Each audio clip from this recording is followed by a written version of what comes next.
Hey guys, I'm here with a fan pre-match interview with Alien from Brazil. Welcome Alien, thanks for joining us today. And the whole point of this series is to get some fan insight into the background of everyone who's out there across the world watching this tournament go down. So if you could please introduce yourself, your name, your age, background, and what you do for a living. Hi, my name is Cesar. I'm 43 years old. I'm a 3D artist. I work with video production and webmaster also for my wife's company. And I play Rise of Nations since the Thrones and Patriots launched. I don't know how many years. I stopped it for some time, probably a year, and then since Steam, I've been playing every time. And so what is it about Rise of Nations that keeps you coming back to playing it over and over, despite the fact that there's new games coming out every week? You keep coming back and playing this game, which has been out for 15 years. What is it about Rise of Nations? Well, it's I think it's like shares, you have so many combinations of nations and strategies that it's almost impossible to master it. You can master it, but always be someone better. I think now I know how to rush, I know how to boom, but always comes someone, some new player that can be much better than you, and you'll see you are nothing. Like you're a noob. I think I'm good, but then you are crashed and you have to start again. Don't worry, I can definitely relate to that.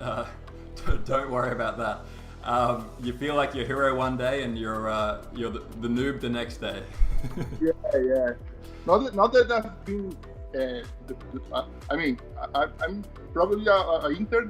I always been an Inter. I never been like a super pro or something like people from the clans but I can play. Probably on the start I was a little bit better. I don't know if I was better or if the players were not so good. But today I see that my rank is very low. I try to play with people, like new people, and I, so I can't compete also. If I try to play against people from the Nomadium tournament, I don't have a chance. So, but I like it. I play for fun. So. And so have you been following the tournaments since they started last year? So Nomadium 1 and then now Nomadium 2? Yeah, Nomadium 1, I didn't saw many games. I saw some games. This one I think I saw all games, every game. So I've been watching all of them. Yeah. Nice, so fans since the beginning. And as you've started to watch the tournaments, do you start to feel like you start to cheer for certain teams? Do you have a certain team that you're rooting for, or certain teams that you maybe are hoping to lose, or do you get involved in it similar to football? Sure. Yeah, I was cheering for Lat, last game against L, but they didn't have a chance, it was. But I was hoping that they win. I know they probably would not, but it was fun, I'm friends with the L people as well. I play a lot with Steez and probably Steez from L. I Hush also. I play a lot with him, even when he was not from L. But you always like the underdog to win, so it's a pity. Yeah, and so of the big teams, so you've got EL, like you said, you've got Tough, you've got AZ, you've got PLA. They're kind of considered, four of the juggernauts coming into this tournament. Which of those four do you like the most, and which one do you kind of think is like the villain here? No, I don't see it like that, like a villain. But I have more contact with people from L and from AZ because I think it's for the time I play, but they are more online. I don't know, probably. Tough is okay. I know some people from Tough. I play with some people from Tough. If I have to choose, I will be choosing L to win. Yeah, I mean, I think they are the best right now. But let's see, And who do you think, if someone's going to defeat EL, who do you think has the best shot on paper, based on the team? Tough, probably. Yeah. Tough. Yep. Yeah. I think they are the top two. Yeah. Yeah. And what do you think Rise of Nations needs to do to become the next big esport, similar to League of Legends and Counter-Strike and all those kind of esports? I don't know, because it's an old game, like you said, and they would have to update it, like make better code for the multiplayer, invest some money on it, because I don't know how many players play it, but I think it's marginal compared to these games that you are talking about. I mean, some big studio would have to buy it and relaunch it, with better graphics and better code and everything. But it would be awesome, because it's a very good game. I think it's the best game ever made, for PC actually. I have a PS4, I have VR, I have everything, but I always play Rise of Nations because, it's like I said, it's like a chess. You'll never master it. Yeah, completely agree. And when you do watch the games, just out of interest, whereabouts do you normally watch them? Like, do you watch it on the couch or your PC, iPad? What's your preferred kind of place to Actually, I can show you. I watch here. Let me show you. Yeah. I'm here. Can you see? Yeah. So that's your I'm on a couch on my apartment. Yeah. I play here also. I have a PC inside, but I like to stay here, so I watch here, I play here, I do everything here. Oh, right. On your laptop? Yeah. Just on on your laptop there? Yeah, my laptop. Yeah, nice. Wow. And did you say that you've got a girlfriend or a wife? Is that right? I have a wife, and 2 kids, 2 girls. Okay, and how does your family get behind watching some of the Rise of Nations as well? No, not at all. Maybe one day. Yeah, I don't know, maybe, because they are not into games, never. My wife, I think not. Probably my girls, maybe, but my wife, no. Yeah, don't worry, it takes time. I don't think I'm ever going to get there either, but maybe one day. And whereabouts? What city is that in the background that we can see? Where do you live? I live in São Paulo. São Paulo. Yeah, it's the biggest city in Brazil. It's like it's the economic city. It's the biggest economy in the country. There's no beaches here. It's a pity, but it's nice. Yeah. The city lights look great. So it looks like you've got a really nice apartment there. And just before we finalize, so we're getting ready to broadcast the AZ Dragons versus PLA Pandas here.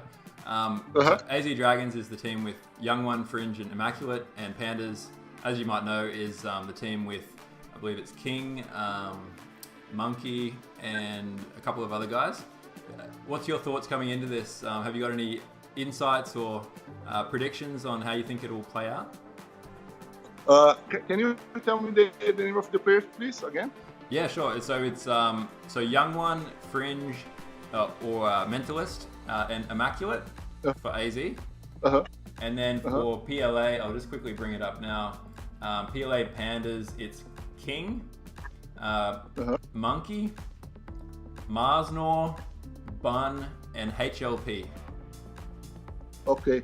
I would say AZ because I know them. I don't know the guys from PLA. I don't remember I played with them. But I know Immaculate is very good. He's a boomer, I played with him sometimes. I think AZ is gonna win. Yeah. Yeah. Okay. And probably they gonna win by booming, by defense and booming and letting the other team loses by trying to rush or something like that. If I have to ask you one last question regarding the entire Rasa Nations community, who is the best Nomad player in the world, according to your opinion? The number one player in the world. Or top this three. Is hard, top three if you have to do top three. Yeah. I will go for my friends, the people I play a lot. I mean, I know Boo is very good. I never played with him for some reason. Yeah. I played with him when he was not from L, but nowadays I don't play with him. I know he's very good. I know Serge is very good, but also it's hard for me to play with him. I like Stiz. Stiz is very good. I play a lot with him. I Hush is very good. I mean, it's difficult to say three, Coin is very good. The same guys, I don't have one specific that's the best for me. I mean, I don't remember. So who stands out though? If you just had to say, if you had to answer it really quickly, what are the top three names that come to your head? Mm-hmm. Yeah, I would say Stiz. I would say Ihush. Now he's playing very good. Is that Irush with Dutch? Irush, yeah. Irush, yeah. Yep. That guy from Tough, I forgot his name. Mouse, Flame, Surge. Mouse is very good. Mouse, yeah. Yep. No, all very good choices. I think they're definitely some of the top talents. What do you think about Linky as well from PLA? Yeah, Linky's good, yeah. I played with him sometimes. Yeah, he's also good. He's like Mouse, like similar. Yeah. Probably these ones, yeah. Yeah. No, awesome, man. Thank you for sharing your thoughts on that. Obviously, there's no right or wrong answers, but that's what makes it fun. Being a fan is that you can have all the opinions in the world, and you don't have to have any of the stress. And so, before we wrap this up, is there anything you'd like to say? Any shout-outs to, I guess, any friends or family, or anything you'd like to say to everyone? No, it's all good. I played this for a long time. I love to play it. I spend a lot of time on it. Probably more time on it than I do in my own profession, But yeah, keep playing, Like let's keep playing. I don't mean to stop playing. And that's it. Yeah. Awesome, let's man. Let's keep it going. As you said, yeah. I completely agree. And it's people like you taking the time to do this interview, which helps us out as well. So thank you again for coming on and sharing your thoughts. And sit back and enjoy. We'll have AZ versus PLA Pandas coming to you very soon. Okay. All right, man. Appreciate it. Peace out. Okay. Bye. Have a good one. Cheers, bro.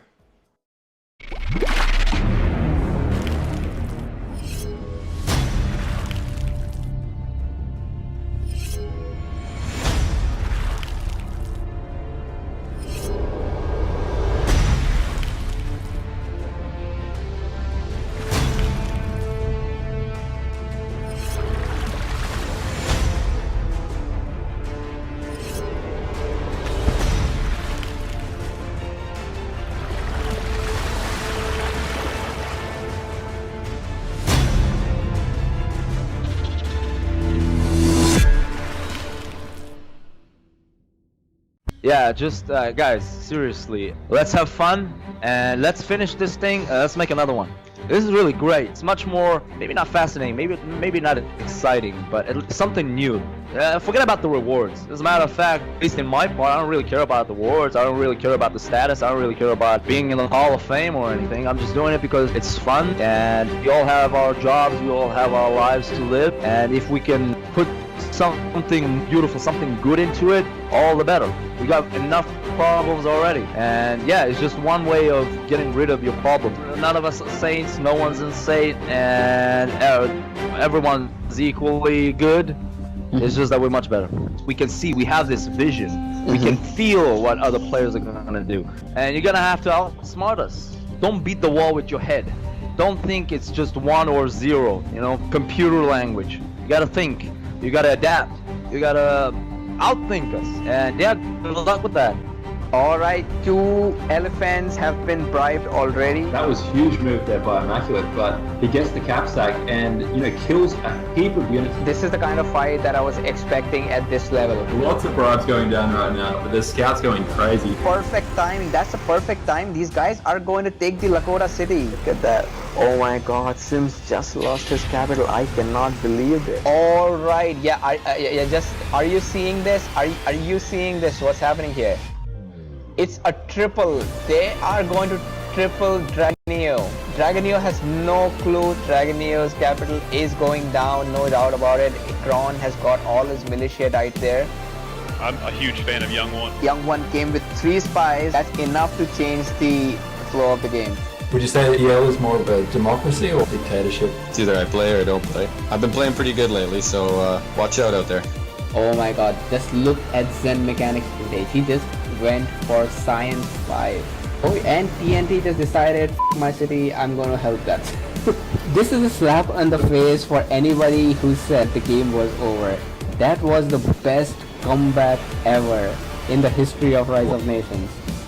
It was neck and neck, man. It could have went either way. Honestly, it was really close.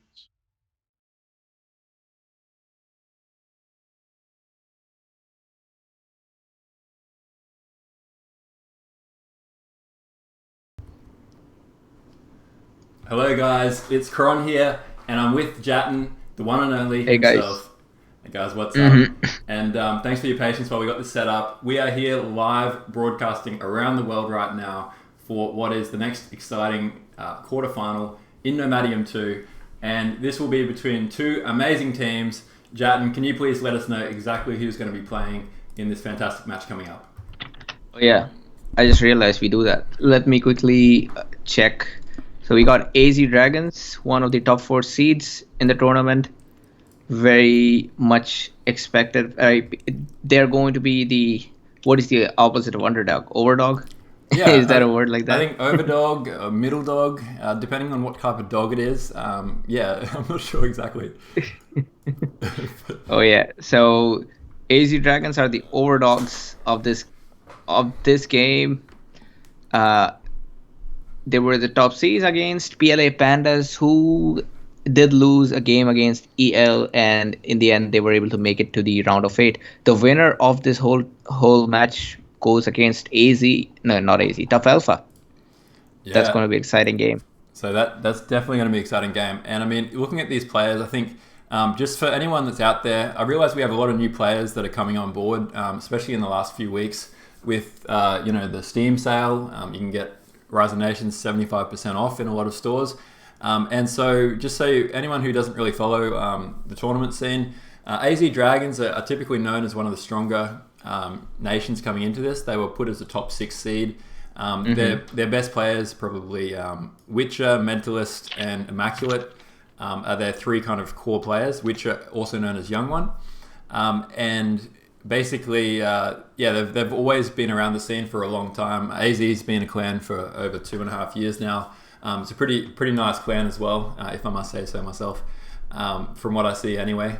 No bias at all. No, it's not that Kron is a part of AZ. They're a really good clan. Nothing to do with that. It's just a really nice clan to be a part of. And I mean, their performance, like you said, they were a bit shaky at one point. They lost against a match against AS in the Super 16, which surprised a lot of people. But since then, a really strong performance against Lat Fusion to see them through to this round. Whereas, what do you think about the other side? I mean, PLA Pandas here. Are you impressed with their play so far? What's your thoughts on the Panda attack? So the thing about Panda is they have either lost with a 2-0 or they have won with a 2-0. There's no middle ground for them. Yeah, it's either all in or nothing. So yeah, and I think the only team they actually ended up beating, just ironically, was their stablemates PLA Kung Fu. Yeah, they beat them twice with the same score. And that's what they did to qualify. So I feel like there's a few question marks still lingering over Pandas. I mean, yeah, I don't know if that's fair to say or not, but it's just a reality is that they played against EL. No one will blame them for losing against EL. I mean, let's be honest, EL are by far one of the favorites in the entire tournament, but they also haven't played against anyone else except for Kung Fu. So you can only beat who you're up against, but it's just going to be interesting to see how they fare against a team that's not EL and that's not PLA Kung Fu, I guess. So yeah, also remember we promised that the team that wins Rise of Plebs will be placed in Super 16, and this PLA Pandas was the team that won in Rise of Plebs. And a lot of people were expecting them to drop out of Super 16. They didn't expect this team to make it to round of 8, but they did. So it just goes on to show winning Rise of Plebs is not a piece of cake. You have to be strong to win Rise of Plebs. I think that is proof that, the Rise of Plebs is a great pathway to greatness. Please, anyone watching this, Rise of Plebs is like a tournament for inters. You don't have to be professional. You don't have to be as good as these insane players that you see in these games to participate. And you go on to do great things like reach the quarterfinals is no joke at all. So really well done. And just a quick shout out to everyone in the chat so far. I can see we've got Young One in the chat, Black Studios, Marco. We've got, who else is there? I'm trying to recognize these usernames. Bit Phoenix, Brandon, aka Buzz, I believe. Quantum Phoenix. Oh, Quantum, yeah, of course. Sorry, I'm mixing up. We got Mentalist, we got Jake, aka Phantom. What's up, guys? Thanks for tuning in. One favor before we do kick off as well, if you can, is just if you're watching on YouTube or on your mobile or whatever app it is, on your iPad, your TV, if you can just copy the link as well. Oh, hey, Black, it's Alien. Hey, nice to chat earlier. And thanks for your insights, man. That was awesome. Basically, if anyone can just copy paste the link to someone in their friends, just get the word out. Basically, we're trying to get 30 viewers if possible, and we're at 22 at the moment, 23. So we're almost there. But this is set to be a really, really good match between the best of AZ versus I guess the second best of PLA. Yeah, that's second best of PLA. I was going to say the best of PLA, but I feel like, that's Art of War. That's Art of War. That would be Art of War, man, for sure. Yeah. So, all right, well... in the chat, Young One is saying he wants a late night show with me. That's nice, man. I also want a late night show one day. We'll have a late night show dedicated to Rise of Nations only. I think that'll be an 18 plus viewers only show. Yeah. We'll have to figure that out. I'm sure we can talk about some different things we can do. I can see Priya Sekar is also in the chat. Hello. And we've got, I'm going to try and pronounce this name, Yaozinho Hernandez? Or is that Zhao? I think I almost got it. Zhaozinho. I'll... press the like button, guys. Subscribe as well. Oh yeah, please. Yeah. If you are listening to this and if you have a mouse and a hand, then click on that like button. So because that brings our videos to the top search whenever somebody looks for Rise of Nations. Exactly right. So it sounds really cliche to say click the like and click the subscribe. I know it's annoying in YouTube videos when they do that. But this is not normal YouTube video. This is Rise of Patience. We need to get some more traffic, more audiences. So please, guys, click the like button, click subscribe if you haven't subscribed already. Hopefully you've already subscribed if you're here. But just in case you haven't, you're just wandering by, make sure you stay tuned for some more. And what's up? Fatabi's there as well. Hey Fatabi, how you doing? We've got Amiga in the house as well. What's up, guys? Make sure you let everyone know your thoughts in the chat as we go through these games too. We want to see lots of interaction, lots of chat. That's what makes these streams so much fun, is when we hear from you guys. Yep. Hey, did you notice the AZ Dragons roster? Something's changed. Yeah, there has been a late change in the transfer market. Unfortunately, I don't have a juicy story to back this up, but yeah, Zen Mechanics was officially part of the roster, and then since then he actually was removed from the roster as well. So was he inactive or was there some disagreement? Yeah, look, I wish there was some juicy story behind this, like, he slept with the girlfriend of another player or something like that. Yeah. But unfortunately, no, there's no controversy. It was simply a case where the AZ, the Dragon guys, they had their roster set in place, and while Zen's an incredibly talented player, I think they already had this style in place, and they brought him on just as kind of an insurance policy, but then after further discussions, they just thought, okay, well, we know our core team, and so we're just going to stick to the three being, I think their main team's going to be Young One, Mentalist, and Immaculate. So. Oh man, yeah. So. Well, very soon we might hear something about. I think some birds are going to whisper to us. How Zen Mechanics left, what was the story behind it, and we'll have a separate stream just for that gossip. Yeah, I hope so. I mean, that would be really fascinating to hear about. I'm sure someone can do some fan fiction maybe if we need to. Maybe fan fiction would be good if we can't think of anything more interesting ourselves. Oh yeah. It looks like you messed up something on this. I did, yeah. I was just I was trying to fix up my Skype, so sorry your face was obscured there for a second, but now you should be able to see my screen as well for casting purposes. I see it now. So I'm already pumped up and excited for this first game. I'm in the first game right now at the 0 second mark, so I'm here. You just let me know when you're ready, and we will get this show started. So let's begin. Actually, just 1 minute. Let me get water. Yeah, no problem. All right. While Gatton gets water, let's see who else is in the chat. We've got Moham here. What's up, Moham? Looks like there's some strong AZ representation here to cheer on the AZ Dragons. Not sure about the... where's the PLA fans at, guys? Make sure you use the hashtag AZ versus PLA and tweet your favorite moments after each game. We do have a new player in the house. Sander DeHans just said in the chat, "Hey guys, I'm new to this game. What is your favorite civilization?" Jatin, can you start us off? What's your favorite civ? Oh, my favorite civilization is Lakota. Lakota, okay. Lakota, yeah, man. It's a completely different style. You can do so much with that. Yeah, I agree. I like Lakota. If I had to pick one, I'd say Nubians. Nubians are fun. Kron, you wrote the wrong hashtag. It's AZ versus PLA. Oh, AZ versus PLA. You can see Young One's a Nubian fan. He's definitely picked Nubians as well. Guys, please welcome new people to our community too. It's great to see some new guys coming on here.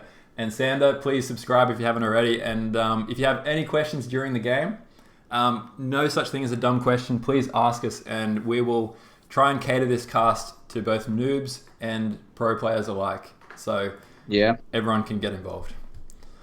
Oh yeah. Usually I don't cast in the evening at this time, but all my friends are watching Tiger King, and I don't like that show, so I'm all by myself, available to cast. Yeah, that's good to hear. And actually, I bought a new TV just to watch Tiger King, so I'm really... That's dedication. I'm really looking forward to watching that, but it's a bit off topic. But yeah, I'll be probably one of those guys annoying you as well in due course. So if you can't... Oh, man. If you can't beat them, join them, Jatin. You've got to watch the Tiger King hype, I think. So yeah, maybe if I can't resist this, I'll just give in eventually. Yeah, exactly. All right, so... let's get straight into it. So I've got the 0 second mark for the first replay. AZ Dragons versus PLA Pandas. All right, let's count it down. 3, 2, 1. Let's go. Let's go. All right, so we are starting with this first map here, which is on Great Lakes. Although I must admit, it looks a little bit like Sahara when you first see the terrain here. Yeah. It looks like it's one of those unique times where Great Lakes has spawned with the desert tile set. And already we can see that it's going to be a 3v3 here. PLA, Monkey, King, and Marsnor versus Mentalist, Immaculate, and Young One. You can see that PLA is at the top of the screen here. And let's have a quick look at the nations first of all, before we get into anything else. We've got PLA with Egypt, British, and Greeks versus Egyptian, British, and Greeks. What on earth is going on here? We got a perfect mirror. That's the exact same nations on both sides, and I must admit, not exactly what I was expecting. I mean, they're all decent picks, but I wouldn't have expected both teams to pick exactly the same because there's so many different options you can go with. I guess it's hard to say one team's got the better pick than the other when they're exactly the same, right? But yeah, it's going to be hard to choose the better nations among these. It's going to come down to rares in the end then. Yeah, I think so. It's going to be, yeah, we need something to differentiate these guys. It's going to be mirror matchups. So, I mean, just quickly talking about Egyptians, I guess. For anyone who hasn't really played Rise of Nations too much, why is Egypt so good on this map of Great Lakes? Oh, yep. Egypt is the only nation that can make wonders in Age 1. Actually, they can make every wonder an age in advance. And since this is a very defensive map, usually you don't see early aggression. Everybody would like to get wonders. So I think the most interesting part about this particular game is going to be the battle for Colossus and Hanging Gardens. Absolutely. Let's see who gets those wonders. And have we seen a game yet in Nomadium where both players have picked Egypt on Great Lakes? I'm just trying to think. Not in Great Lakes, but today Dave was casting a game where there were two Egypts on Himalayas, and he could not complete the cast due to some technical difficulties. But I saw there was nice wonder battles in that game. Yeah, nice. Well, I must admit, it's something that I was expecting to see a lot on Great Lakes, but surprisingly, we haven't actually seen it on this particular map yet. I look forward to watching Dave's cast, so that sounds really interesting, and hopefully those technical issues can be, we can finish that cast somehow as a team. I'm not sure how yet, but we'll figure it out. But we'll figure it out. Yeah, you can see here, so Monkey is actually the Egyptian player at the top left. Looks like he's in a good position there. I mean, for the Egypt player, it's good to be protected. And you can see that Monkey's right in the middle there. Probably one of the more difficult spots to rush. So he should be in a fairly protected position. Meanwhile, it does... Where's the Sparta? Oh, that's Greeks. I'm trying to think which one's the Egyptian player. Memphis. That's what was confusing me. I thought Memphis is an American city, but it must also... Oh, yeah. A lot of American cities are just rip-offs of everywhere else. They have a Melbourne here as well. Do you know that? Yeah, I didn't know that, but I know there's a Brisbane, there's a Melbourne. Wow. There's Athens. There is. Man, there's a lot of city names that are supposed to be. And like New York is stolen from York, right? So yeah. All they do is slap a new onto it, and that's how they get their city name. So very original, America. Try and come up with your own names next time. We've got Immaculate, though, does have Egyptians here at the bottom right. He's not American, so don't get confused. But he's still fairly well protected. I mean, look how much distance there is between his city and the nearest enemy, which is right up here for Marsnor. He basically, both Egyptian players seem like they can basically do whatever they want to do. They can rush their wonders, and should be able to do so without getting raided too easily anyway. Yeah, and I just noticed that throughout this map there is no papyrus or silver, so that should keep things a little balanced. I don't even see relics so far. I don't think there's any relics. The only there are three library rares, and two of them seem to be close to the AZ team. Furs and Silk, both close to AZ. There is no library rare next to the PLAs. Yeah, and straight up, that's already like quite a significant advantage, because I can also see that AZ has some nice rares too. I mean, rares don't dictate games completely, but they certainly do help. And you can see that there's a couple of knowledge rares here for AZ that are fairly close. They haven't scouted them yet, but not all of them at least. But you can see that they've got Obsidian. They've also got gems. And that's straight up already 20 knowledge coming in, should they be able to basically take hold of those, which are well and truly in their territory. And then they've also got wine, which should be achievable to track that down, and possibly even spice, which is just close by that as well. So yeah, and compare that to PLA, who have just a single knowledge rare. That's full. Yeah, that's and I mean, it does seem like PLA, they have some nice rares, but they just don't have the knowledge rares that suit a really strong, like, gunpowder boom kind of strategy here. Because they've got diamonds and sugar, both in their own rights, excellent rares, but more economic rares, more kind of like you can use them to rush or you can use them to boom, but you can't use them to beat your opponents to gunpowder, that's for sure. Yeah, I see Immaculate just placed a wonder already. By the way, Marco in the chat says how many citizens you recommend in Nomad for scouting. For me, I put enough villagers just so that I can continue to keep making more villagers. If I have to stop to make villagers, that means I sent too many to scouting. Usually the number is between 3 and 5. If you have a very fast nation like Japanese or Germans, Mongols, you can send more villagers and they will give you a good return later on. But with slower nations, it's 3 or less. Yeah, and I can see Marco also asked, is the number different depending on the maps? Do you have any thoughts on that?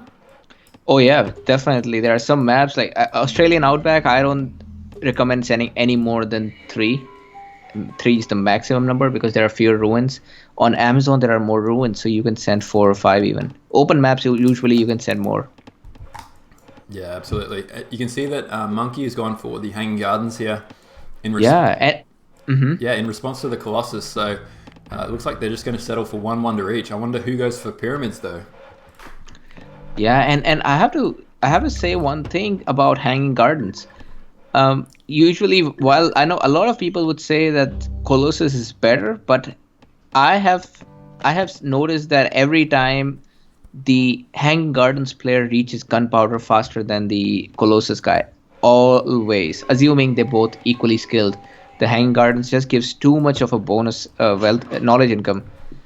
The only way Colossus player can outboom the Hanging Gardens player is if the Colossus player can also get pyramids or Forbidden City, or if he has exceptionally good rares. Yeah, I agree. And I think that's something where on this map, aging first is so important because often it devolves into a situation where you have 2 armies sitting across like the trenches, kind of like World War One, where neither person can attack because there's just too much static defense. And then finally someone gets gunpowder, someone gets cannons, maybe elephants with cannons as well, and they just roll in and start destroying them. So you're right. Yeah, gunpowder marks the beginning of a completely different type of aggression with those cannons and the arquebusiers, the gunpowder units. They just make it so easier to just go through the defenses of the opponent. Yeah, and you can see it looks like at the moment there's a little bit of a Cold War brewing here between King and Mentalist on the left-hand side. You can see both guys have gone for Civic here, and Mentalist has actually gone for Mill, so he's built his racks and is building a hoplite right now.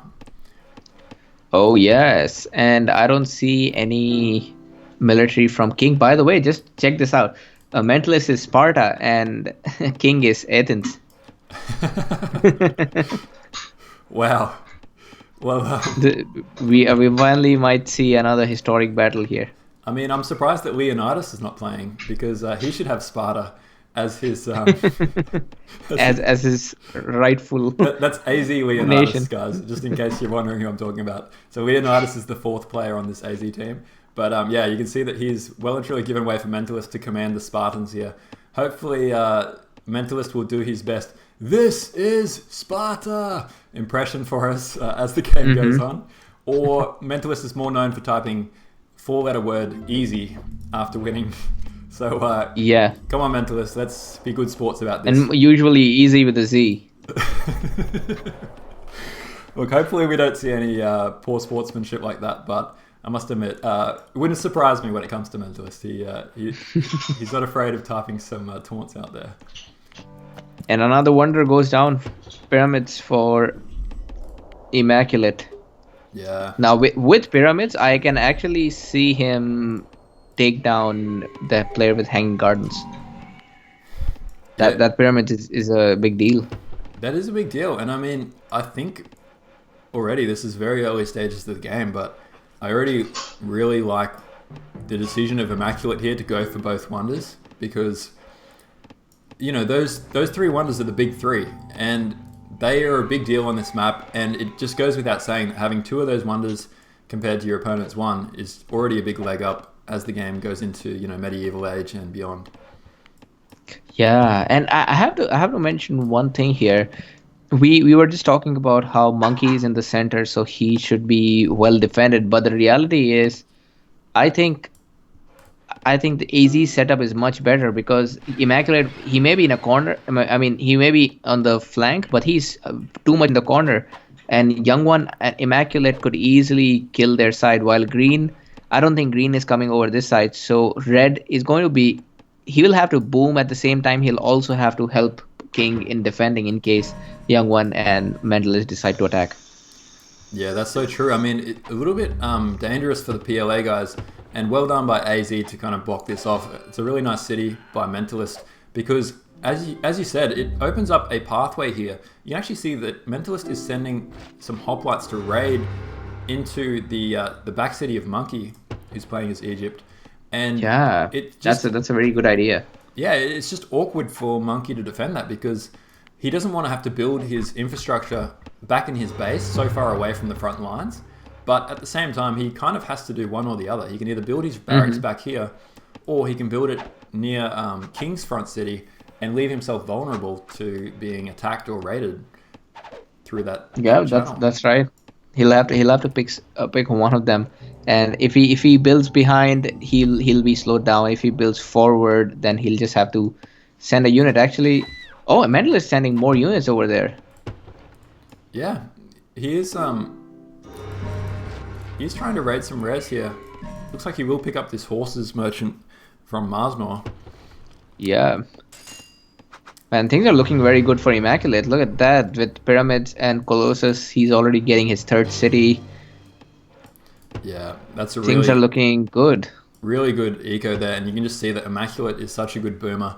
It does look like Marsnor is building quite a few longbowmen, sending them down to raid. It's going to be interesting to see how much damage they do. I'm sure they'll be annoying, but on this map, it's just so wide open and so big that... oh, and Mentalist just lost a tower to that city on the left-hand side. That's going to be frustrating. That's resources down the drain right there. However, check this out. King's library versus Mentalist library, there's a huge difference. There is a huge difference. Yeah, wow, look at that. I mean, how are they at the same point in the game? And you can see that they're the exact same nations, right? They're both Greeks. Mm-hmm. And yet, Mentalist has Science 2, Commerce 2, and Civ 2. And meanwhile, King is still stuck at basically just one age and one tech of each. That's Yeah, and I think did diamonds get raided? I don't remember. Nobody's using diamonds in this team. Yeah, what did happen to diamonds? Maybe they didn't scout it? No, they have scouted it, so not really sure what PLA is doing. They've only got one merchant out on the spot, so this could just be a case of a bit of nerves here from PLA. Mm-hmm. And I feel King is in a very tough spot right now. He's by himself. I don't see Red building. Oh, Red built the barracks in the back. Yeah, if they start sieging that city of Demetrius, it will go down for sure.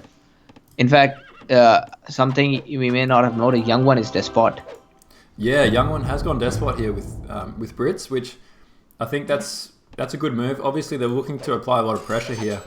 And I think this pressure, unless something changes, is going to work out. I mean, it's just simple mathematics here. There's two armies versus one. And as we talked about, even Mentalist alone is already well ahead of his opponent, King. And, I mean, Red here, which is Monkey, I mean, going for that Hanging Gardens, he's got a nice eco, but he has no map presence at the moment. I mean, where is his military? Where is his army? I don't think he even has one. Yep. That's his army. It's just one set of bowmen. That's all. And I want to bring your attention here. Immaculate already has more knowledge than Monkey with Hanging Gardens.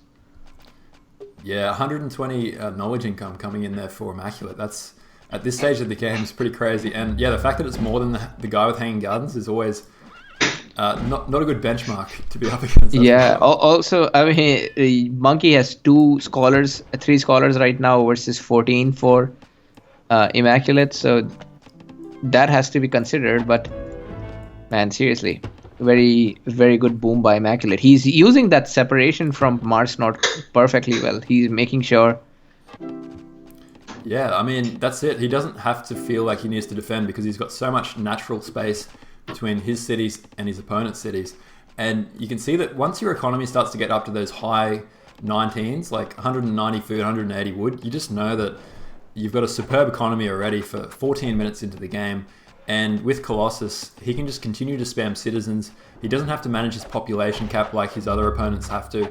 And he can just basically boom up and probably take another couple of mountains and get 200 pop eco for everything. Yep. And man, check this out. Very, very, very, very difficult spot for blue. Also, the gems is helping AZ with that nice border push. Yeah, gems definitely an underrated rare. Really, it's hard to measure the impact it has as the game goes on, but it's huge as far as getting the healing. Just look at Young One being able to press up here right on the edge. Although he's got to be careful not to lose his units.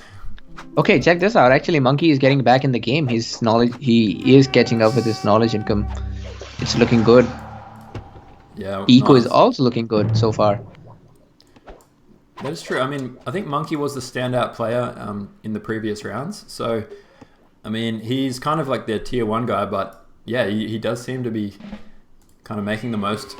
It took him a while to get started, but yeah, as long as his ally doesn't get doubled, he should be on par. Yeah, also remember that Monkey has got a more better library than Immaculate. Yeah, that's so true. I mean, Immaculate's gone straight for Science 2, whereas Monkey has gone for everything. Commerce 2, Science 2, and also Mill. One thing that is worth noting too is I believe it looks like a lot of the PLA guys went for Commerce 2. Oh, actually, I thought I saw Marsmore going for Commerce 2 before as the British player, but it looks like he hasn't gone for that. Don't know if I was seeing things or if he cancelled it or not. But yeah, I don't know if I saw him, but yeah, with British on this map, Commerce 2 Despot is a very, very nice idea. I do that very often. Yeah, I mean, just for anyone who's relatively new to Great Lakes, generally speaking, it tends to go down a couple of different paths. You've got the standard build, which is kind of what King's gone for here, which is just your run-of-the-mill age up and start getting your mines working. Then you've got Commerce 2, which is a really economic build, really strong. There's an extreme version of that where you go for Science 3 or Science 2 before you age up. And then the other pathway is to rush out of Wonder, which in this case, both Egyptian players have rushed out the Wonders, so there's no Wonders left. Oh, check this out, Mentalist, where Mentalist is going into the third city of Monkey. Oh wow, yep. Nice bit of action happening all around the map here. He's got a siege there as well. And it looks like Monkey is going to be caught with his pants down. Yep, he is in a tough spot here. Young One, well, his early aggression was very good, but now he is stuck with that 125 commerce cap. Yeah, and I mean, but on the good side, all the rares were constantly raided by AZ, so they don't have much. PLA is so far. If I look at Monkey, he's using 3 rares. For King, he's just using a single rare. That's diamonds. Yeah, I mean, so I think the AZ guys must have raided. Oh, you can see that there's some really nice raids here in the background. Look at Mentalist's his companions here in the back of Red's Wood. They're doing a lot of damage there, but it does look like Monkey's trying to clean that up with his own heavy cavalry. Yeah, he is. Very, very nice raids by Mentalist, assuming these don't die before they can make something happen. But he already seems to be in a much better position than Monkey. Monkey, well, once Monkey ages, he will have a larger city, but he doesn't have as many units. Oh my god, man. One thing I'm really confused about, look at the library of Mentalists right now. I mean, he's playing as Greeks here. Don't get me wrong, Greeks are a great nation, but he's already got Science 3, and he's well ahead of pretty much anyone else in the entire game, including Monkey, who's got the Hanging Gardens here. Yeah, that Greeks are really good on this map if you get to use them. Yeah, I mean, I don't think they're very fast, but if the opponent doesn't kill, I mean, early, then the Greeks are a big pain, especially with those fast heavy cavalry.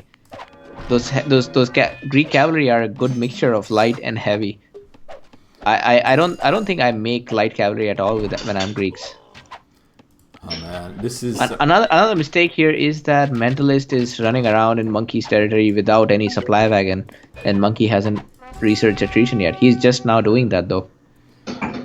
Yeah, it's very true. I mean, he's getting attrition finally, and like you said, if he had that a bit earlier, it would have definitely blunted this attack from Mentalist. He's had free reign here, and I mean, having said all that, Monkey's economy, his metal income has dived down to almost nil, but his economy, other than that, is still fairly good. But the issue for him is that I feel like Mentalist is just playing so well.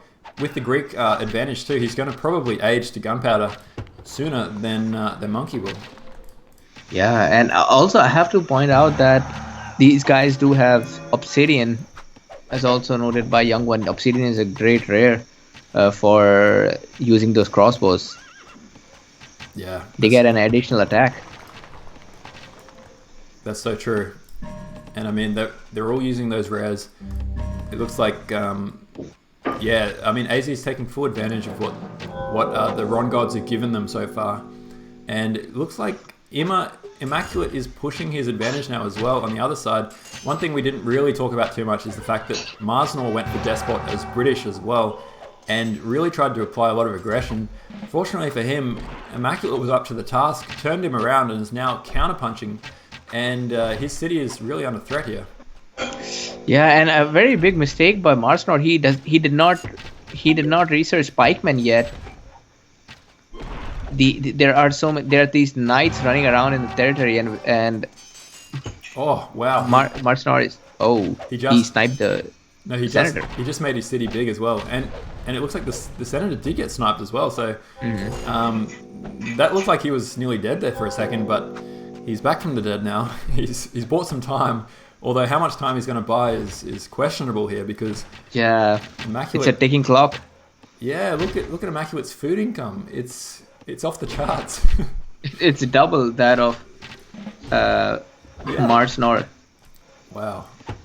Marsnor made a big mistake by going Despot while he was so far away from Immaculate, and he just wasn't able to make use of that Despot very well.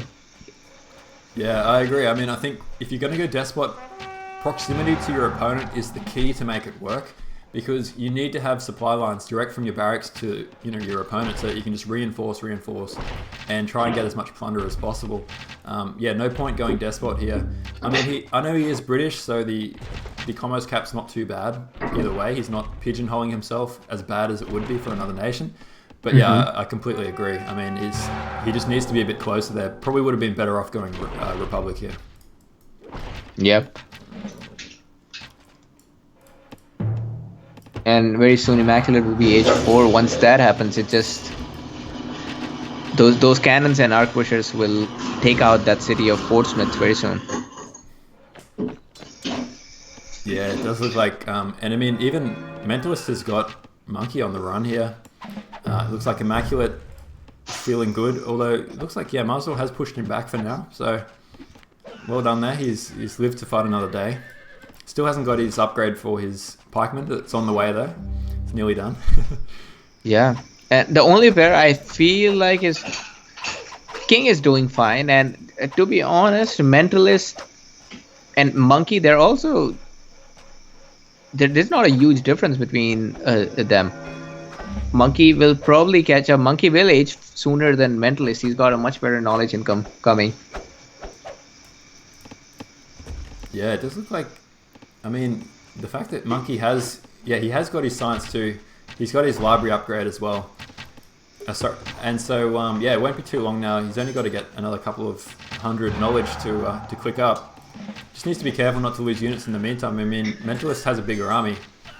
And yeah, this is the last thing he wants to do is lose units for no reason before he actually gets his tech advantage. Oh. And I like the way Monkey is holding this. He's doing pretty good. Yeah, it's just, he's got to be careful.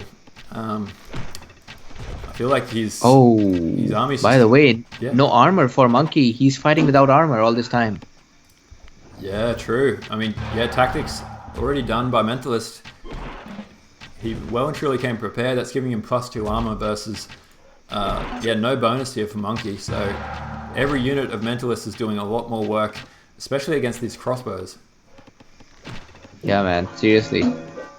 And I think Mentalist wants to go back so that he could come back and age. Let's see if that works. Oh, just Mentalist just sniped. Oh, that Patriot. Yeah, and it looks like Mentalist actually lost a couple of siege then. So trading blows a bit. I mean, what do you think's better there, losing your senator or losing your siege? At this point, losing the siege is not going to make a huge difference. That city is almost sieged. The problem for Monkey is I think his micro is pretty good. He's also in a good spot. The problem with him is there is no castle yet, and if he keeps fighting with that armor disadvantage, he will lose. Yeah, I mean, he is clicking up now to age 4, but I feel like he's just losing too many units here. He's being a little bit careless, just throwing them away almost. I mean, I feel like it's almost better for him just to run away, hide in a corner somewhere, and wait until he ages up, because this is just one-way traffic. I mean, look at Mentalist. He's just running his royal companions right up to these crossbowmen. Yeah. Oh. And finally, that castle is coming, but we'll see how late that is. Yeah. It's like on the right-hand side here as well, we've got Immaculate is pushing his advantage again, sieging down that castle of Marsnor, so that's going to make Marsnor feel a lot more vulnerable once that goes down. Yep. Wow, look at those slingers. I love to see some good slingers mixed in there, just doing their thing. Most underrated units. Just throwing rocks at random people who show up. Yeah, throwing it the wrong way. Oh, it looks like, look on the other side as well, Mentalist has captured Aknim here. Oh. And this is not good for Monkey. Not good for all the PLA fans, but great news here for Mentalist and the AZ guys. And I mean, Mentalist is not far away from aging himself. He actually doesn't have enough food, otherwise he could already click up. He's got enough knowledge to click up. Oh man. Yeah, poor Monkey, his castle will never be made. He will always be stuck with his +2 armor. That hurt him a lot. He should have got that castle sooner. Yeah. Well, there's some constructive disagreement from the chat here. Musin Fateh, who's that again? What's your Muhassin Faith? I don't know how I'm forgetting. He is. Yeah, we need to get. I don't know how I forgot. Yeah, it'll come. No, I have his Steam ID in my head. I just can't say it. I can't remember. Anyway, a bit of a fan disagreement about Monkey walking his army into 97 here. Oh, I think he was talking about the when the Mentalist says QQ, and I don't understand why he says GG in reverse. I think QQ is internet slang for crying, I think. But is that? I'm not sure. It might be his version of doing easy. Yeah, could be. So Marsnor is clearly dead. Yeah, Marsnor looks like he's well and truly dead, yeah. Monkey is also clearly dead, and the GGs are being called. King is the only person who is not dead. But yeah, nobody... Oh, wait, Monkey dead. Monkey is the only one age 4 in PLA team. To be honest, I think he had really good potential, just messed up somehow. Yeah, I mean, we didn't talk about King too much here, but I mean, King and Young One were having a great little duel here. Young One's going around the side trying to take out his cap. Actually, this will be interesting to see if he can take this. But yeah, it looks like King's played well. Ultimately, though, I think Mentalist is probably the official Cron MVP of this game. I know that's probably a controversial call, but I'm just impressed by his play here. Do you think? Yeah. Do you think that'll go down in history as one of the most controversial Cron MVP awards? Oh no, not at all. I think it's fairly a good nomination for your Cron MVP award, because he took down the player with Egyptian player. He closed such a huge distance, went in there, and defeated the player with Hanging Gardens. That has to amount for something. Yeah, I think so. I mean, and even the military stats here seem to suggest that he's got a 97 to 47 kill death ratio. I mean, it goes without saying. Obviously, Immaculate has played this perfectly as well. Excellent boom by Ima here, and the decision to get the pyramids early on was key, and it was critical there. But I feel like Immaculate had an easier task here. His task was simply to kill the guy who's British with Despot, who's on the other side. And so far away. I mean, he had enough time to get his boom together. Exactly. Yeah, exactly. Whereas, I mean, it wasn't necessarily as easy. I mean, Mentalist, he got a good break getting that city early on, but I just feel like his early game boom, I don't know if it was something I missed, but he just seemed to have so much knowledge that, he was just well and truly leaps ahead of where King was, and they were both Greek, so there was no nation advantage there. And, they basically rode that imbalance to the win. So, GG, well played there. I'll just quickly flip it across on the scenes. Okay, so we've got... So we got a 1-0 score now.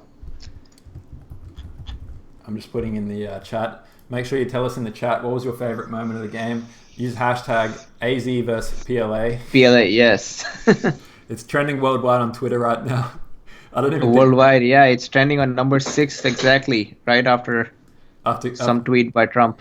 Some tweet by Trump and something starting with COVID, which we're not allowed to talk about on the stream because that's well and truly up there in taboo topics. It's not family friendly anymore. So, we got some good commentary, good feedback here from Sander. So shout out to Sander. This is his first time he's watching Rise of Nations in quite some time, and and he said all of it was his favorite moment of the game. So that's nice. I like that moment. Yeah, that was a really nice moment. All of it was a great moment. What about the Greek here? I think this might be a troll of some type. What do you think? Is your troll detector on at the moment? Yeah, I don't think it's the Greek. He was very quiet. He wouldn't speak much. Yeah, Greek was a very silent Greek, whereas this Greek seems to talk a lot. So yeah, I'm also pretty sure the Greek is not called the Greek everywhere. It was probably his Steam ID, not his YouTube ID. Yeah, yep. No, I think so as well. So I'll just quickly update the scoreboard. So bear with me for 1 second. Yeah, I'll get water quickly. Yeah, okay. No worries. We'll be right back, guys. Stay with us.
All right, guys, we are back for game number 2, and this is the second game between PLA Pandas versus AZ Dragons.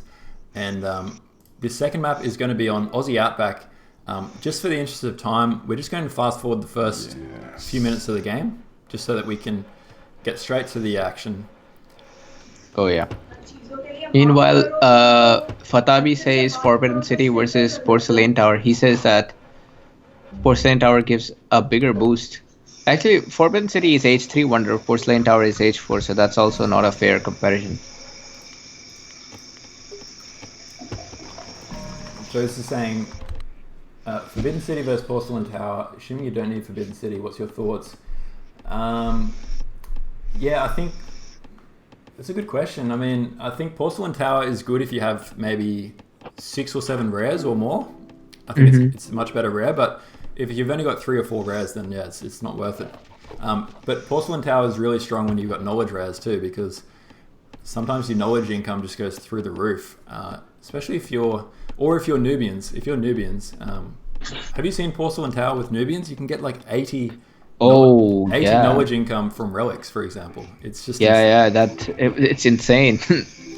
And on water maps, it's a very good rare to have. Yeah, it's incredible. So we'll just quickly talk about the picks they've gone for here. So we've got AZ have gone for Inca, Nubians, and Chinese for tiers 2, 3, 4, versus PLA have gone for Bantu, French, and Spanish. Completely different this time. Completely different. So what do you think is who do you think's got the better picks here? Who do you think's got the edge, just from the nations? I see PLA has a more aggressive pick versus a more booming pick by AC. And with Nubians, it's always a gamble. Let's see what the Nubian players got.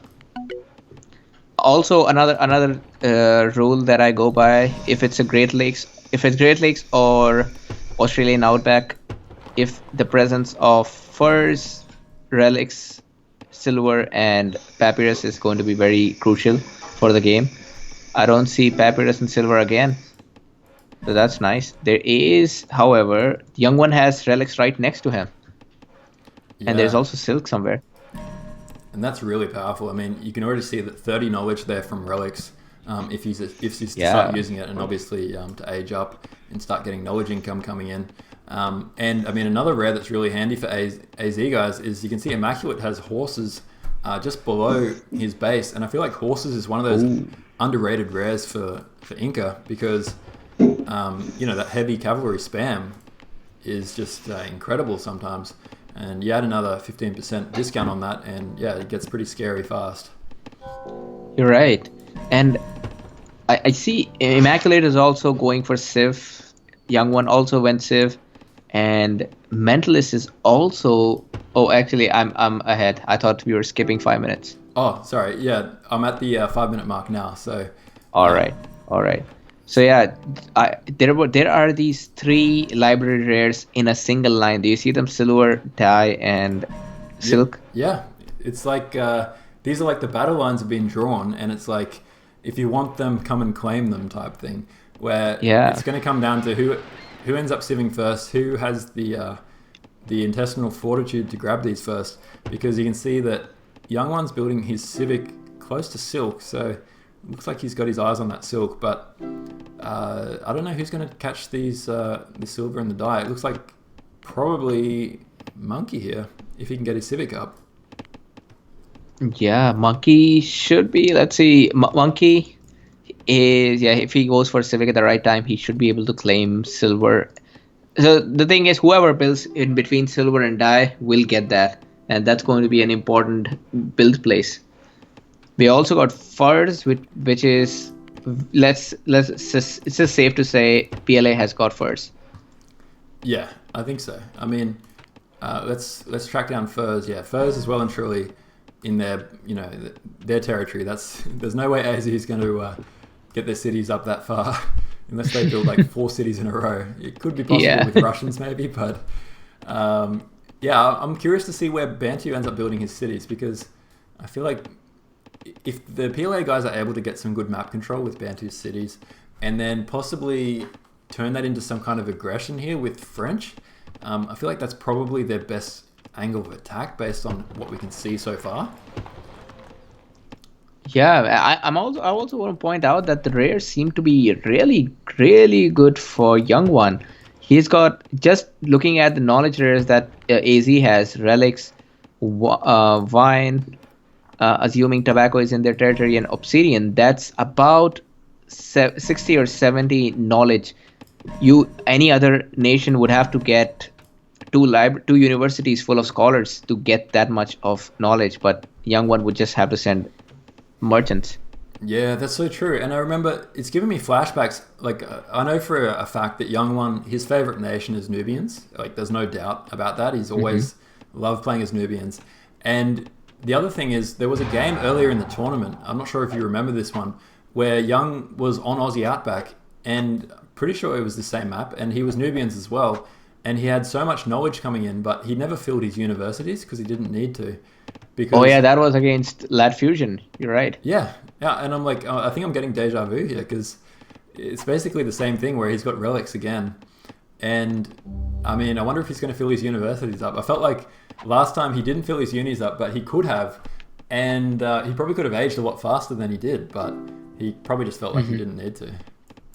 Yeah, he's even got Bison right in the back. That's a lot of good stuff, man. Yeah. And I mean, so PLA, they're using diamonds at the top there, and sugar as well. So again, I'm seeing some parallels to last time. Diamonds and sugar is the same rares they had last game, but they don't seem to have the rares that are going to be good in the longer term. So yeah, they got gems. So PLA has some good rares for aggression. Sugar, diamonds, furs, gems, salt. Yeah. Cotton.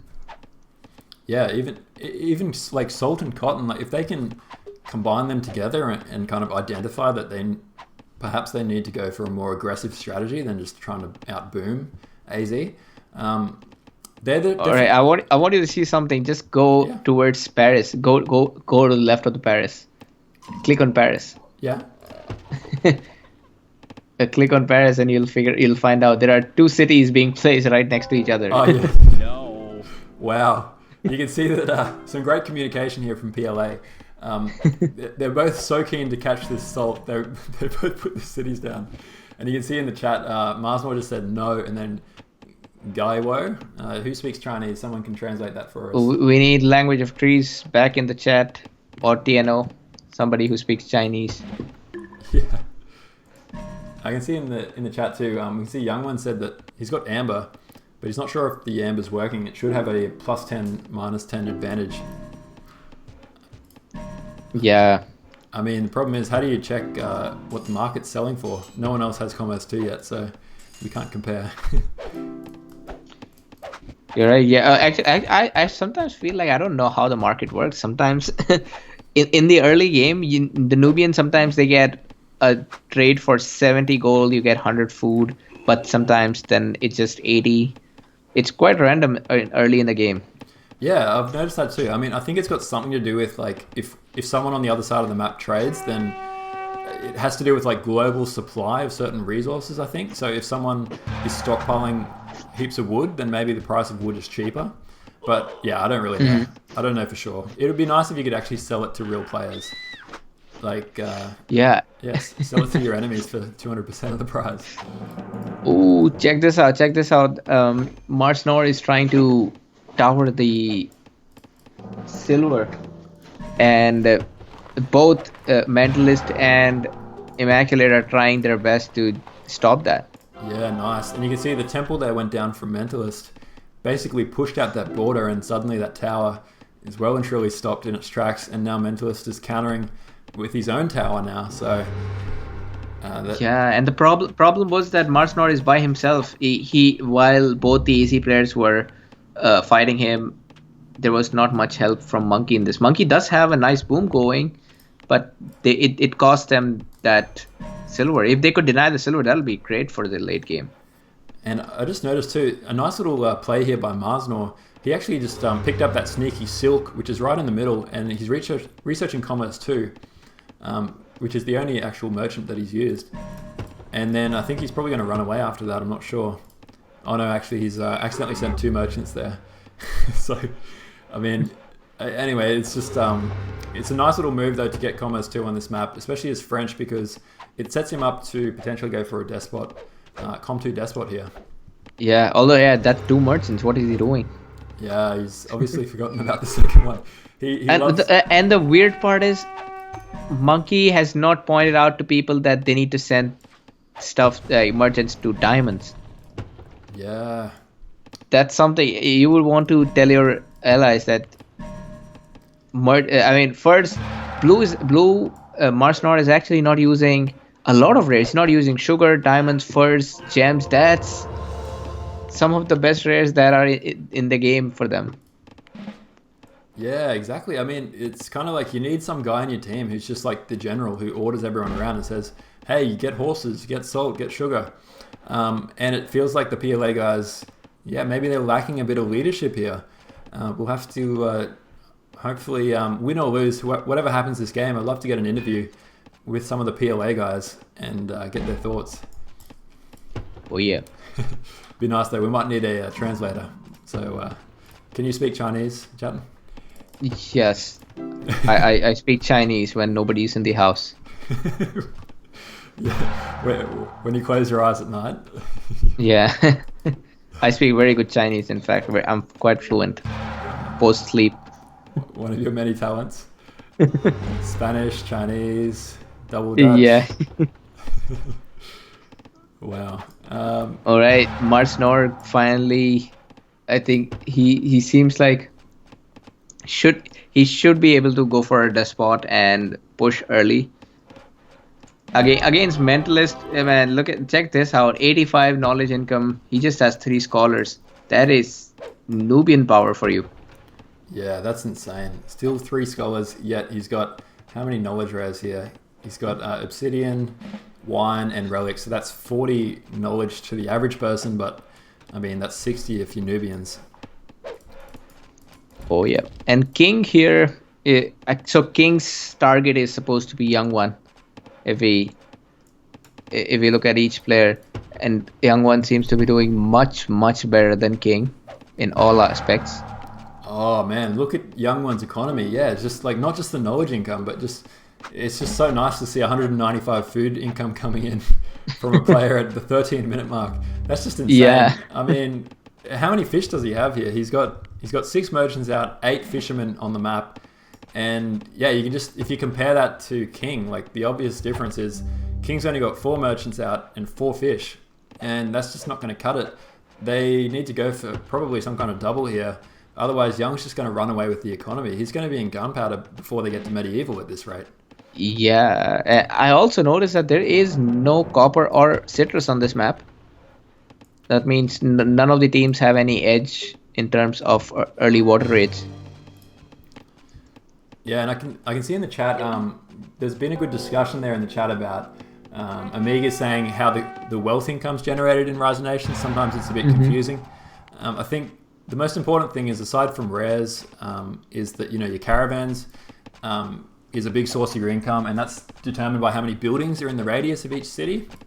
So yeah, there's been some good articles on that. Whoa, dude, check out Monkey's eco.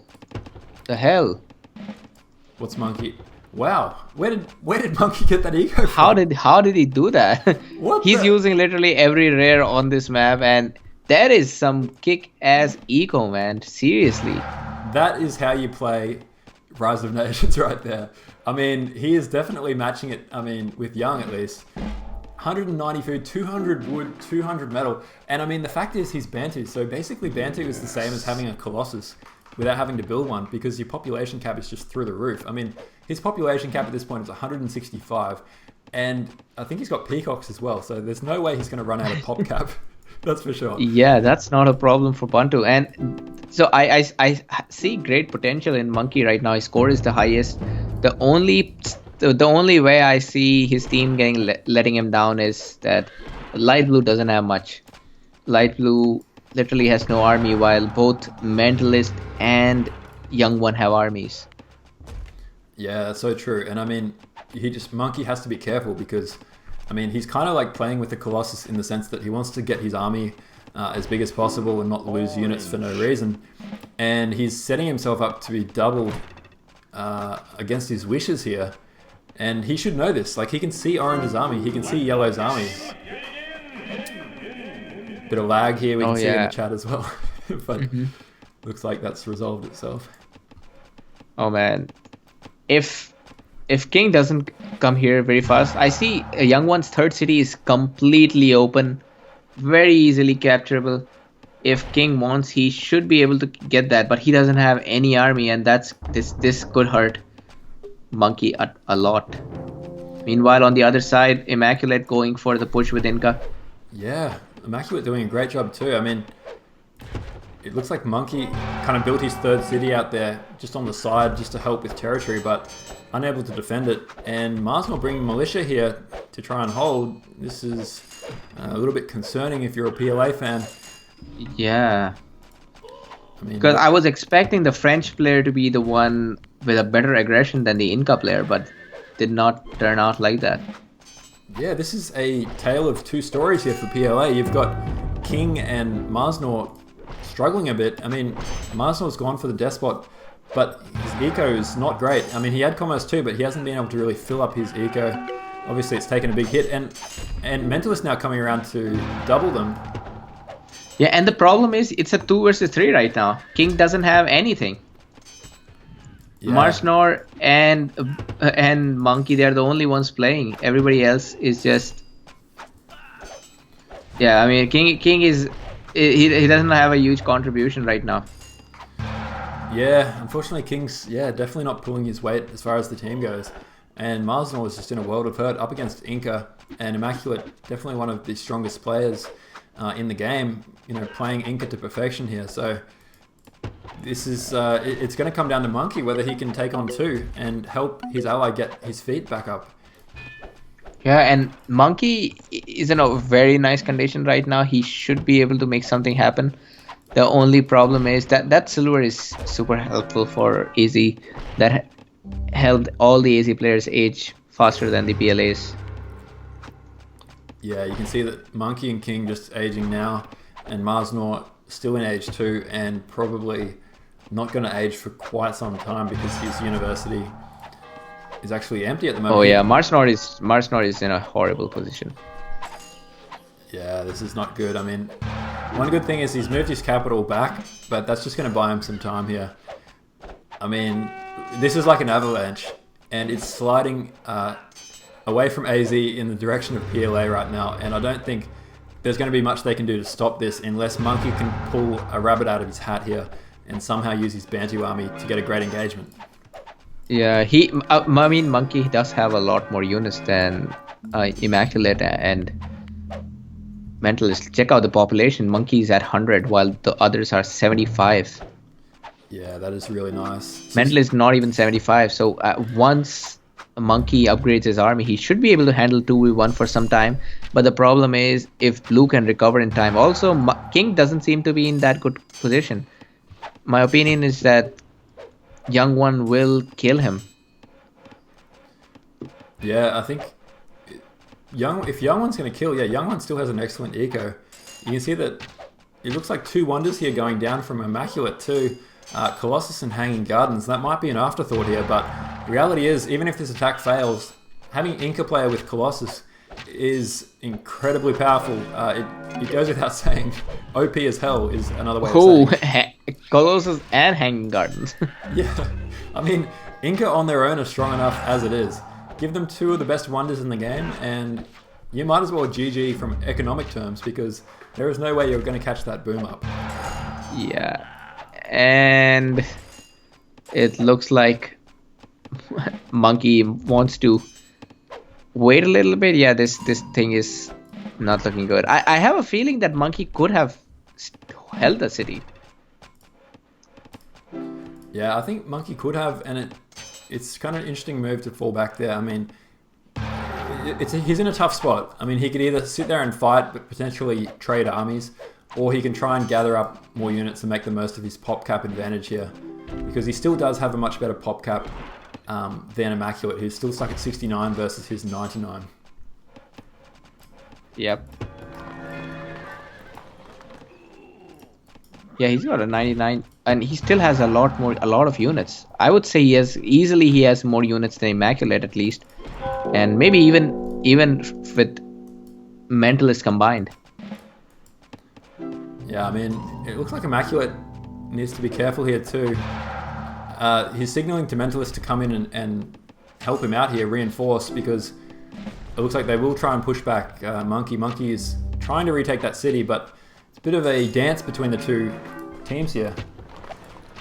Yeah, Monkey is playing very well. He still has one of the highest scores in the game.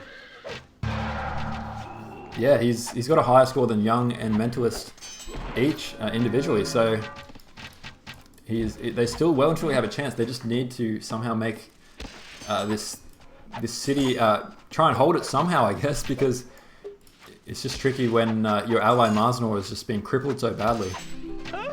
Yep. On the other side, check out a young one versus King. Oh. Yeah, Young One does take the city there, and a really sizable army here from Young as well.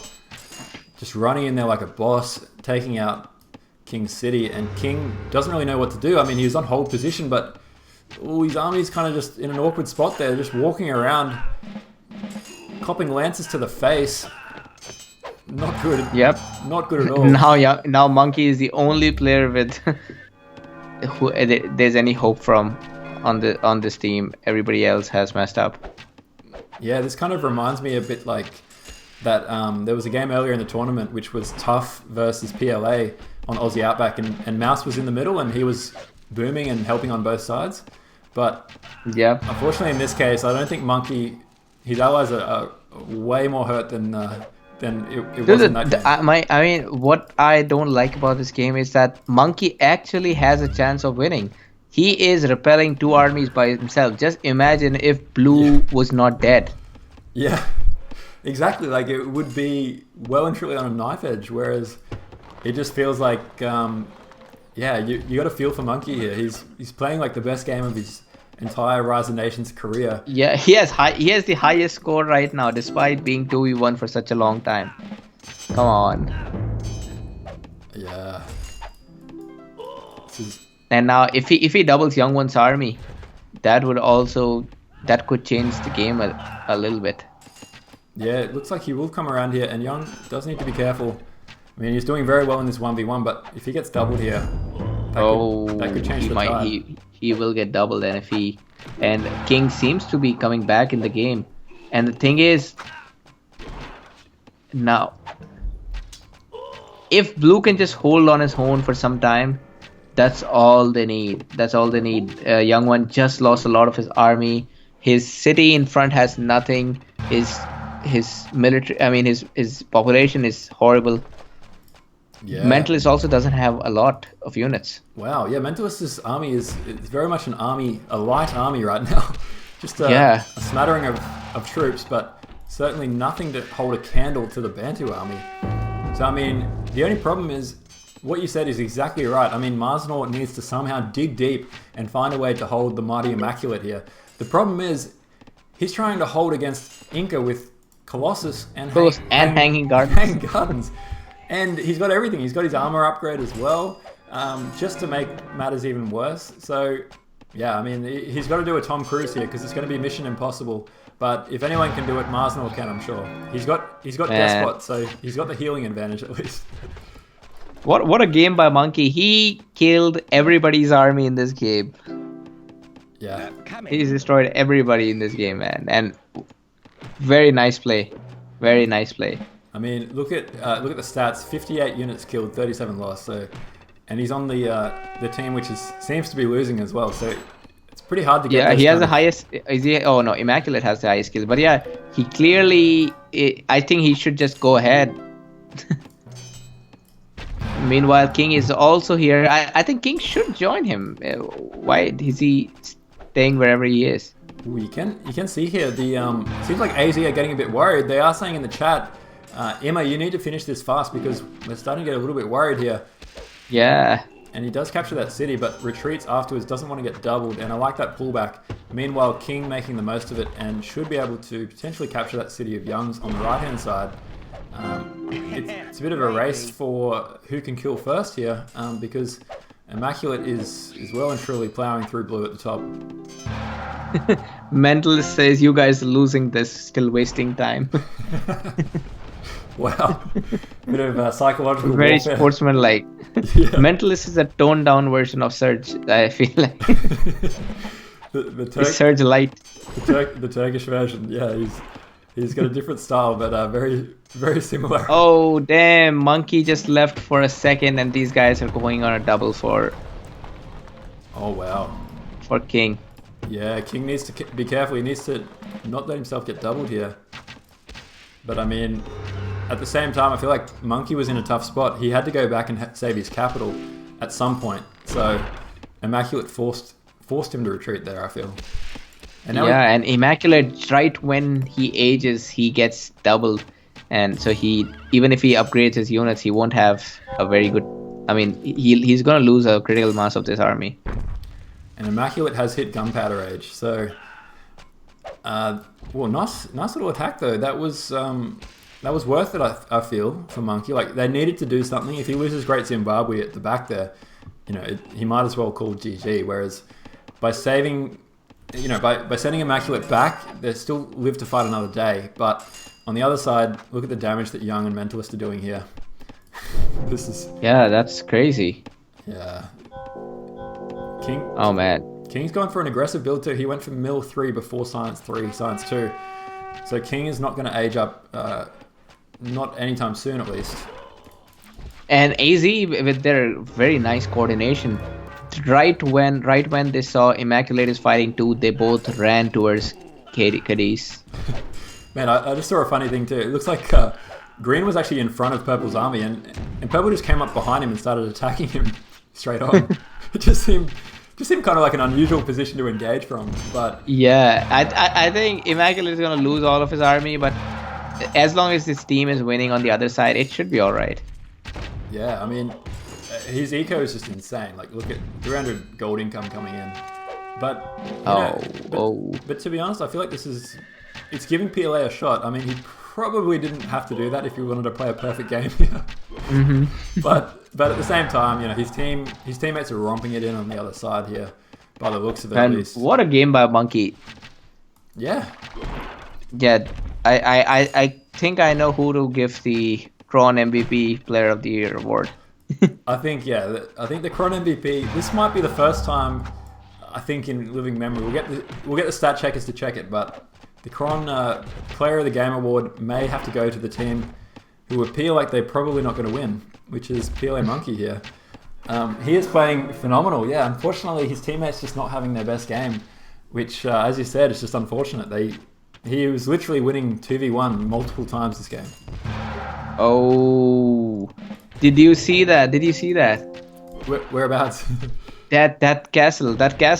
Oh yeah, the purple castle? Yeah. Oh yeah. Damn it. Oh my god, 100... That was one hit away. One hit away, and Immaculate just charged in with force march on, took out that trebuchet, and yeah, he's saying, no, I'm not going to rebuild my my castle just to get my second mill upgrade, second armor upgrade. Thank you very much. I'm going to save that and repair it. Ooh, this is exactly what you said about the PLA versus Tough game. This is Monkey being mouse there. He's just swinging like a pendulum, both sides. Maybe Monkey was trained by Mouse back when they used to be in PLA together. And yeah, he's taught him the dark arts of playing in the pocket and saving your teammates' asses on both sides. And I don't know how much longer he's going to be able to do this tightrope for, because, basically we've got Immaculate throwing armies away for fun at the top left here. And he's still somehow got a huge army again. Yeah. Potavi is asking what's the MVP, Kron MVP award. And yeah, it's going to be given every game. There is no MVP.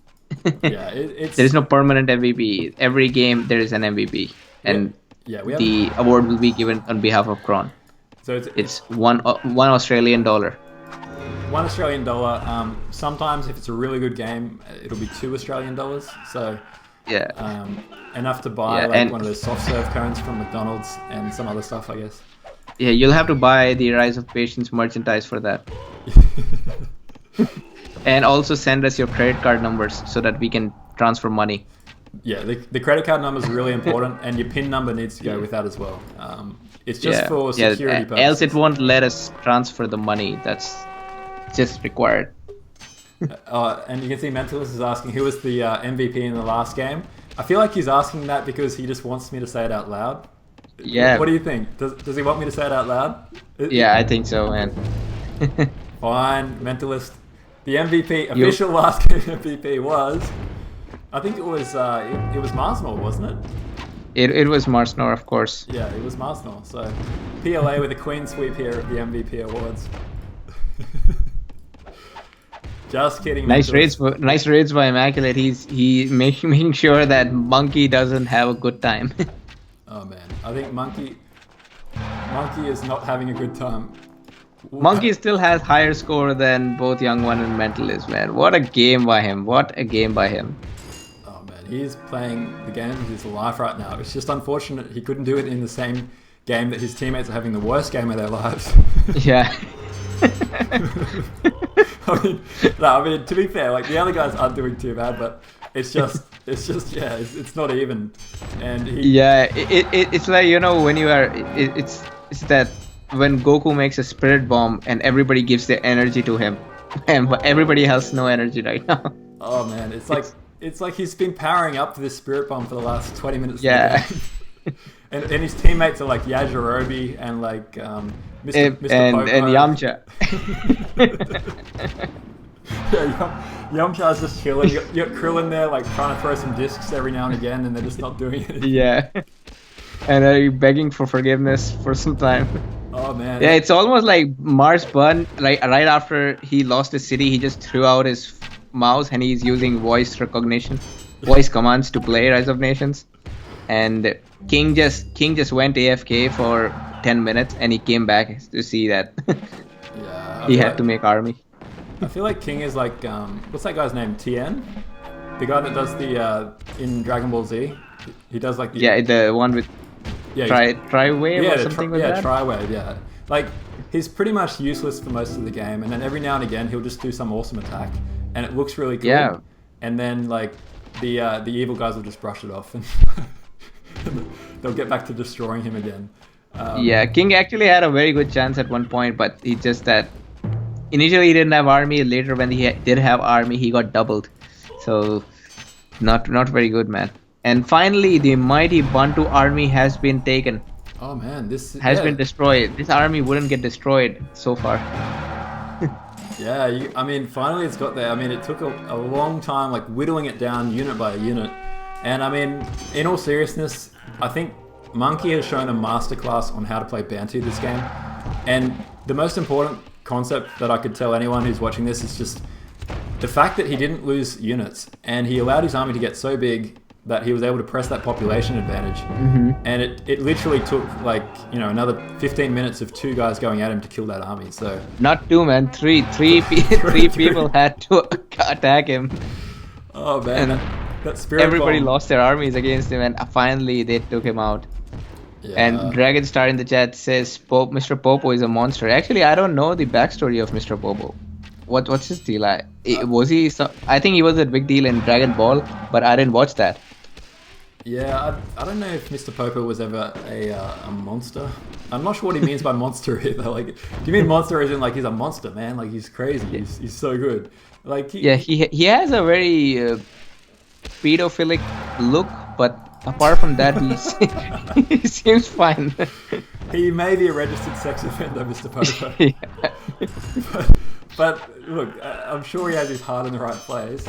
And didn't he just hang out with Kami, like up in the heaven or whatever it was? Yeah. I'm trying to think, not the heaven, the platform above the Dragon Ball. Yeah, I know he had a bigger role in Dragon Ball, but Dragon Ball was supposedly an adult cartoon, so it was never aired in India. Okay. Yeah, we never watched Dragon Ball. I think it was not aired in a lot of places. Was it aired in Australia? No, like when I was young, like we just watched Dragon Ball Z straight. Yeah, so... maybe Ball was just a thing in Japan, and they aired Z everywhere else. Yeah, maybe it's like R-rated. It's like adult themes. So. Oh yeah, it was. I watched it. It's clearly R-rated. Really? There is nudity in that cartoon, and I'm not even exaggerating. Yeah. I might have to check this out sometime. I mean that's terrible. The third episode is Bulma is taking a bath and Goku barges in for some reason and she's nude and it's all on TV. There's no blurring on anything. I might have to research this for scientific purposes, but Yeah. anyway, that's you learn something important every day. Yep. I stopped watching it. I didn't like it that much, but I mean, I see why it's not aired in my country. Yeah, it's probably for good reason. I mean, that was in the kids' cartoons in the morning. I can't imagine the parents being too happy to see Bulma. Yeah, flashing Goku. I mean, seriously, that was. Wow. So, speaking of Bulma being nude, if we look at the stats for military here, you can see Immaculate's got 193 kills. And no, that has nothing to do with Bulma. But I'm just trying to transition back to the game.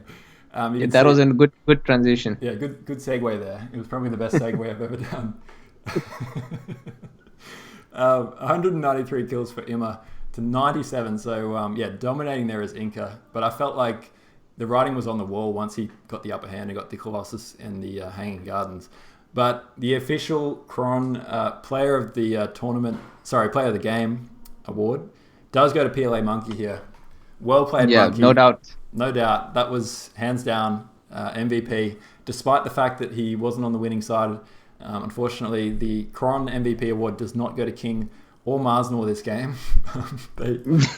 No, not this game. No, maybe next game, but no, it just didn't work out well for them.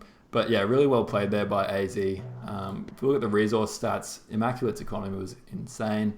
And you can also see, Young and Mentalist played well. They played aggressive. And I feel like King maybe was just a bit too passive. I mean, that was kind of like the one point where I felt like it imbalanced the game a bit, was maybe where King just didn't have his army out soon enough. And yeah, I see that he was trying to get water, but that was a problem, since he was trying to attack water and he did not do enough damage on water. Just didn't work out, and the land army was supposed to be there. Yeah, exactly right. So, no, well played. So that is officially 2-0 to the AZ guys. And what's your thoughts? Do you need any time, or do you want to jump straight into game number 3? So actually, I'll have to leave for this, so you have to stream the rest of the games by yourself. Yeah, no problem, man. Well, it's getting very late here, and I'll have to go to bed now. Meanwhile, it's like 1:18 in the afternoon, so I've got all day. So no, man, I appreciate you coming on though, and yeah, I'll cast the rest of it. I'll probably just do a solo cast, unless there's any caster extraordinaires that are watching this right now who'd like to come on and do a quick guest cast. Just hold on. I heard something. Just give me 2 minutes. Yeah, no problem. So guys, while Jatin is just checking out his situation at home right now to see whether he can continue or not, is there any talent out there in the Rise of Nations world who feels like they could be the next up-and-coming commentator, the next up-and-coming caster? I can see that we've got Marco Ventura. Marco, what's your nickname in Ron? In the chat, we've got Sander DeHands, who is joining us as a relative newcomer. So you're still here, Sander. We obviously haven't scared you away, so thanks for hanging around. Well, Jatin is back. What's the word?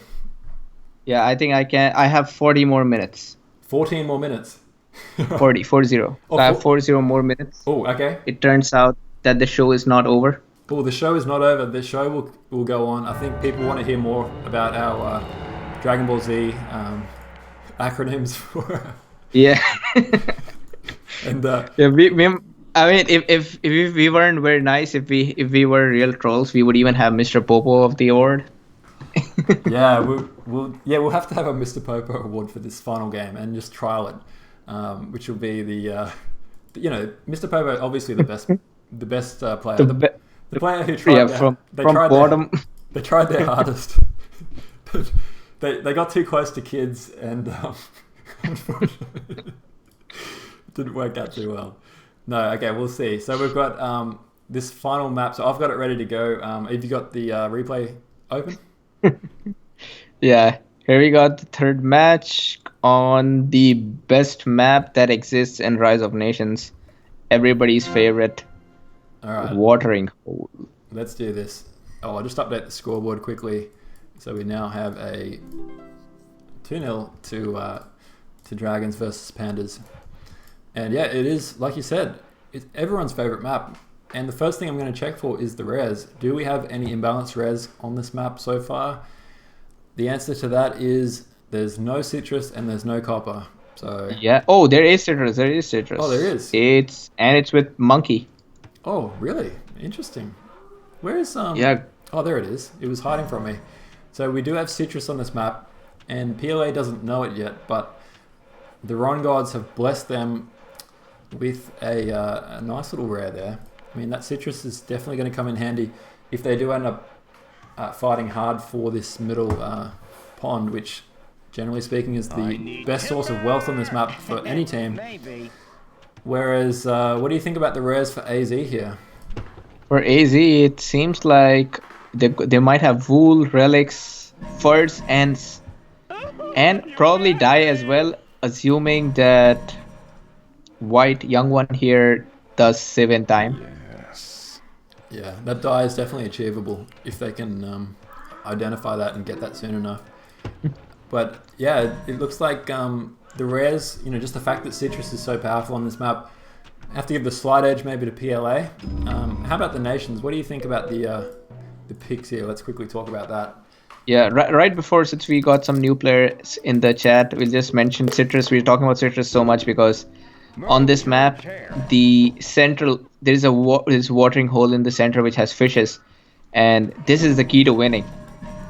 99% of the times, the team that controls water wins the game. So citrus provides ship healing. Ships heal automatically if you have a merchant on citrus. That's why it becomes a very useful rare to have on a water map. Yeah, absolutely. And I mean, well, Dragon Star says, "Can Monkey carry PLA in this in this game?" Find out in the next episode.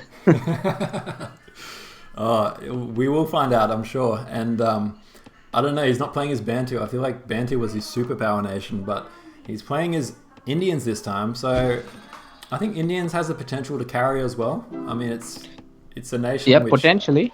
Which, if you get enough elephants, like anything can happen. Yeah, the problem is very bad start for Monkey because he's just got a single wood camp that's +4. Everybody in the game has a better wood camp than that. And just check out what Young One has got. He has hit a jackpot. Oh, Young One has hit the wood jackpot right here. He has 110 wood coming out of his woodcutter camp. That is incredible. And I mean, this map is such a lottery sometimes, but yeah, I think wood is like the ultimate, the single most important thing on this map, especially in the early game. If you get good wood, you can go so much faster. You can actually see in the chat that Young One's saying, "Do not be sad, keep going." I'm not sure who he's talking to, but maybe he's thinking, did we miss any chat or something? Yeah, I mean, is there any reason? I mean, look at Immaculate's wood. He's got 80 wood and Mentalist even has 60. Like, it's not like he's got a teammate who's who has a +3 and they're Yeah, I was thinking like maybe his teammate just got no wood and he's trying to console him. Meanwhile, he's sitting there with his 110 wood, feeling like he's the king of the world right now. So I don't know what he's talking about, but I feel like the PLA guys have much more cause for concern because the fact is 40 wood is average at best. I mean, that's borderline a disaster for the early game. And then meanwhile, you've got King with 50 wood. Again, passable. I give it a pass mark. Only Marsnor has enough wood to fill up his 70 commerce cap without having to build another woodcutter camp. So PLA has got a not a very good deal in this one. Yeah, it's with wood. I guess it's kind of like the Ron gods giveth and both taketh away. They've given the citrus, but they've taken away the wood as payback for that. Yeah. Sad part is Monkey might even have to build a third wood camp eventually. Ooh. I don't see him getting a second wood camp and being enough for the rest of the game. Yeah. Oh, you're right. Yeah, he's probably going to need to build at least 3 wood camps as the game goes on, which is absolutely depressing if you're playing and you're doing that. Although I must admit, I just want to point out something really nice by Monkey here. Just a tip for players out there that may not be aware, he's so light on wood, he actually built a lookout before he picked up a ruin over here and got the wood ruin, which is something that you don't always see players doing that, but it's a really effective tool. Maybe he'll do it again here because he's got another ruin at the top. which not sure if he still needs more wood or not, but yeah, it might be a good strategy. You're right. Also, I see Monkey does have I can see that he could get +5 there, at least, so that's not the worst. Yeah, he should be able to get whereabouts. So he did get another timber ruin then as well. So he's well and truly conserving and making the most of his ruins. At least he's getting the timber, which is much more important to him, given his very dire wood situation right now. And yeah, you're right. Yeah, once he can get that patch at the top, he should be okay. So I mean, for all the PLA fans out there holding their breath right now, you can breathe, relax your diaphragm, because it looks like PLA's got it. Monkey's going to be okay, all right? He's going to be okay. Yeah, Monkey, the star player of PLA. He is. He's the official Cron MVP Player of the Match award, reigning champion from last game. So. Yeah, Dragon Star. Yeah, you're right. For Nomad, it's very expensive and very slow settings. That's where Nomad is played. This thing is. I remember for a few years back, there were a lot more standard players than Nomad, and Nomad just caught up. I feel like it was just yesterday, where there were standard used to be the more popular format. Yeah, I'm kind of, when I first kind of joined the online scene about 3 years ago, it seemed like Nomad was really popular back then, but like you said, I think standard used to be the standard form, right? I mean, it's called standard for a reason, I'm guessing. I don't know if that's a coincidence, but maybe. So yeah, check this out. Spanish would be a very good pick on this map. So I agree with Young One's pick. On Australia, not so much though. Yeah, I agree. And I think did they pick Spain on Australian Outback? I'm just trying to remember. PLA did. Yeah. King was Spain last game. Yeah, I do feel like that's not a good decision there. I mean, because Spain on this map, everyone goes watering hole, knows that Spain is like the best because you can go double dock, you can get that early fight going. Like, look at these 2 docks that Young One's built. And for anyone who doesn't know, the reason for that is Spain gets a free heavy ship when they build their dock. And it's actually cheaper almost to build a second dock than it is to build a dock and then train another ship. So getting early control of this middle pond is crucial on this map. And on Aussie Outback, is it really that big of a deal? Not really. I mean, it's nice to raid. Australia, there's there's a lot of water there, so it's hard to raid everywhere. But on this map, it's easy to control the whole pond by ourselves. Yeah, exactly. Like, this is like a boxing ring right now for ships, and you want to be pulling your punches as quickly as possible. Whereas on Aussie Outback, it's more like ninja mode. Like, you want to go around and sneakily raid your opponent when they're not looking or when they're distracted by other things. So. Yeah, and check this out. PLA is actually fighting back, especially with that citrus that's helping them. Oh my god, you can see Mentalist is going for commerce too here. Pretty aggressive build, if I must say so myself, but I like it. I mean, being able to utilize that wealth income is really powerful on this map. You're right, yeah, with all that wealth, they should have an edge here. Yeah, I mean he can now, Mentalist can basically buy and sell at his market. Oh, come on. King has so many ships and he's not using citrus. What? Oh, King does need to get that merchant out onto citrus ASAP. I mean, that's critical to winning the water, is you need to make most of what the Ron gods have given you in the form of that citrus. Yeah. You can see in the chat, even his teammates are reminding him right now, Blue. They're pinging the citrus, telling him to come and make the most of it. Yep. And so far, nobody has gone on for land raids. So whoever goes for the first land raid is going to be at a slight advantage. I see first for AZ, so they might be going for some land raids. Yeah, where are the racks at? We can see that Young One has got a couple of units here. Look where he's going. He's going straight for that citrus. That is a very good idea. Yeah, excellent. In fact, I would have liked Monkey to build a tower there, because it seems like that citrus is an easy target. Oh man, King's merchant is just walking in there. Oh no, he's literally bumped up against the back of those hoplites. Just said hello. I hope he has clicked. I hope he has moved him inside. Yeah, it looks like he should be able to get inside. Oh, so lucky break there for that merchant, but one merchant down, and he's denied the use of that citrus, which is definitely going to help the cause of AZ to try and retake this war. That is going to help a lot. So far, it looks like PLA is getting back in the game. They are very slowly capturing the water. The only thing is here, Mentalist with that commerce too. He'll be doing much better than everybody else. Yeah, exactly right. I mean, Mentalist, he's already spent that gold. He's already used the trading at his market to make the most of it. So he should be in a position to kind of parlay that into fighting this water and potentially taking it. I mean, AZ have a lot of ships and they're doing really well. Look at all those ships that are garrisoned in the dock.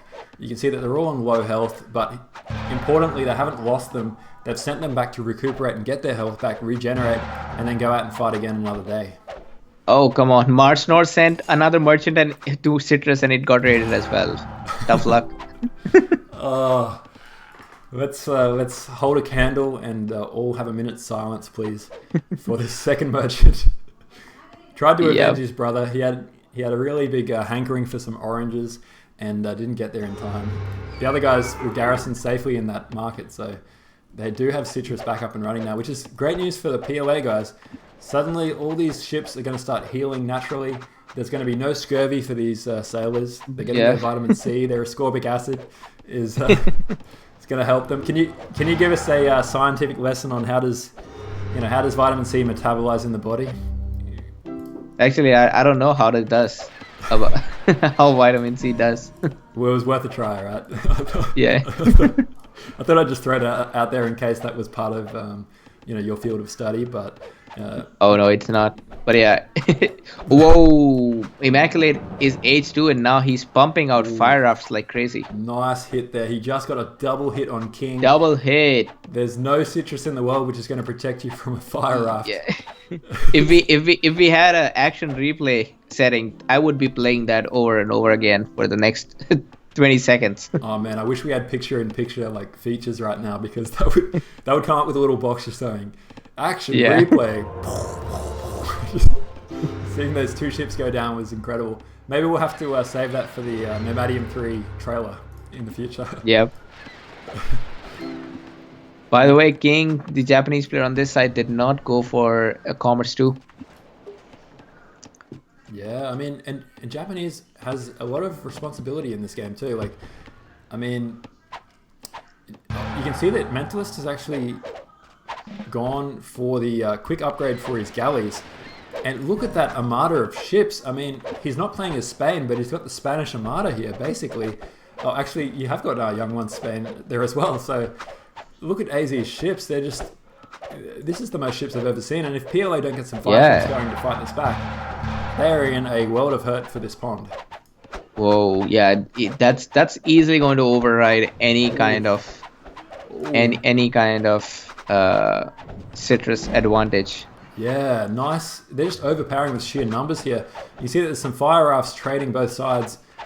Ooh, nice hit there from both players, both trading 1 fire raft for one of these trimies. But yeah, seems like AZ is getting it back in the game. Oh man, I'll bring your attention to this citrus again.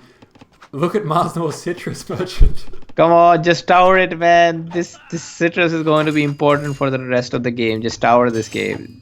I feel like if Monkey loses his, it's not too bad because he can build it again. His market's just there. But if Marsnor loses this, the psychological damage is going to be insane.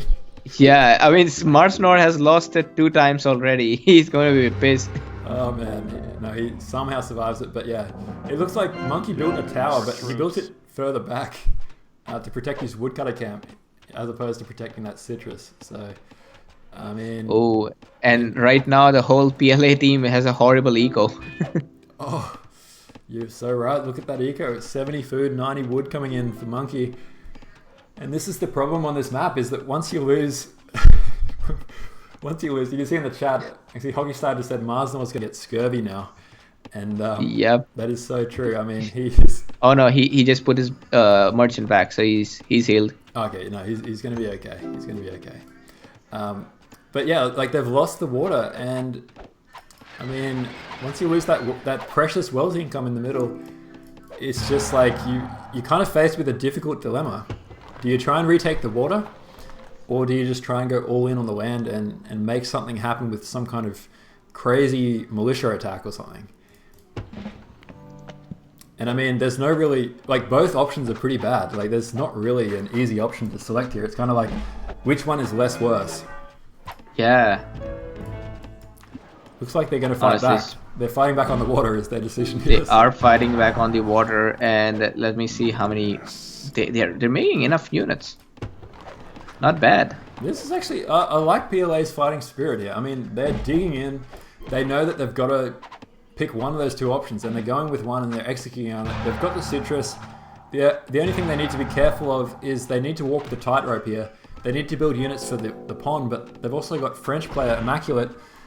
He's already got his siege, and he's already sieging down that city of China. Yeah, I think he's not. He stopped fighting water. He's just hoping his teammates will help him. By the way, King getting Hanging Gardens. I don't like that a lot. Yeah, I'm also questioning that. I mean, I feel like a luxury of building a wonder is something that they just don't really have the luxury of doing right now, because they need to be spending... King needs to be spending his resources on either helping his teammates stay alive or trying to win the water, or maybe both. But yeah, you can't really have your cake and eat it too, or have your garden and play in it. I'm not sure what he's... Yeah, or climb on it, since this is like it looks like a hill. It does look like fun. I mean, I'm not going to lie. If he's bored, he might just want to build that. It's going to be very scenic there with the mountain in the background, but... yeah, his teammate's going to be burning meanwhile, so I feel like there's a meme we could do here about, how King's building these hanging gardens. Meanwhile, Chengdu's burning. I just got a meme account made for me. Jatin is a noob. I'm honored. You've made it in the world when someone's made a meme account for you. Yeah, you're nothing unless you have people making fun of you. Yeah, if you keep this up, you might even win the Cron Player of the Game Award. Even though without even playing. I don't know if that's been done before, but you're in the running. You're in the running. So. Oh, and Immaculate. He's getting close here. He's pushing in. He's sieging this last tower. It's down to 300 health. Will the PLA guys be able to help? I mean, you can see there's a couple of units here for King. Just one Chevalier helping out. This one Chevalier is not going to probably turn the tide of the entire battle, but psychologically it might help. Who knows? Yeah, you're right. It might help. It's hard to say here. Looks like Immaculate's got a decent number of units though, and that healing is just so powerful. I mean, it's frustrating when you're up against French and they're pushing on your borders, because usually your advantage of being in your territory doesn't apply. Yep. Whoa, it's very close for Chinese player. When you have to get to your militia, that means things are getting serious. Yeah, I mean, the good thing is Chinese are so good when it comes to spamming militia. The bad news is Marsnor doesn't have any food left, so he doesn't have any ability to spam militia because he can't afford it. Yeah, and Young One is back again. Oh, rest in peace, Marsnor's This is the time when I feel like, why not just tower that thing? Marsnor's citrus merchant has gone down for the third time, and I feel like if you're Marsnor right now, you just got to give up on that citrus, man. Your teammates do not have your best interests at heart. They're never going to tower it. They want you to get scurvy. So. And, yeah, this is all a conspiracy from Monkey. He wants his teammates to lose. Meanwhile, other side Mentalist showing the Japanese power. Yeah, well done here by Mentalist. And maybe this is all conspiracy, like you said, and actually Monkey was frustrated in the last game. He wanted to let his opponents know how it feels. Sorry, his teammates know how it feels when they let him down. When he was playing his and keep in mind, Mentalist has no government yet. He's playing vanilla Ron. Wow. Yeah, I mean, who needs a Senate? No, he's built his Senate, he just hasn't researched anything. Yeah. And actually, I've noticed that actually, when you go Commerce 2, it's something that often you forget because, naturally you always go Senator because you need to get your com limit up. But when you Commerce 2, sometimes you don't really care, right? You're like, who needs a Senator anyway? Already got my 150 eco going, so. You can see. Oh, it's very looking very hard for Marsnor. He is His library looks very bad at this point. Yeah. And Immaculate with that French healing, he's just continuously sieging that. He's not going to let up. Yeah, it does look like this is slowly heading more and more in the favor of AZ here. But Ooh, yeah. But PLA are not going to give up without a fight. They know that this is do or die. I mean, their tournament is on the line this game. They're already 2-0 down. This is a best of 5 here, so it is first to win 3 games.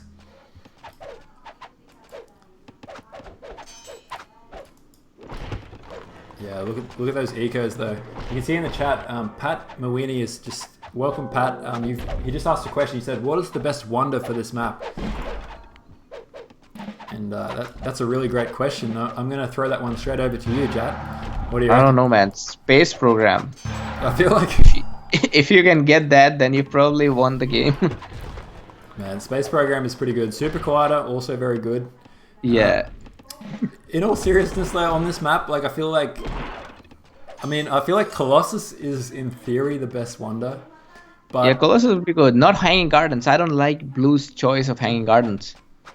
Yeah, and I feel like if you're gonna go Colossus, like, don't build it in the first 15 minutes of the game, or even the first 20 minutes of the game. Like, wait until it stabilizes into like a long, drawn-out fight, because this map is just so easy to kind of sway in one direction or the other. And if you build a wonder too early, it gives your opponents the chance to dominate water, dominate land. Yeah, it's just tricky. Yep. On this side, Immaculate has clearly won. And on the other side, Mentalist has captured that city. So I don't see PLA doing much, even though they did have control of water, not anymore. Green is definitely going to be busy in protecting himself instead of fighting water. So King is the only player left.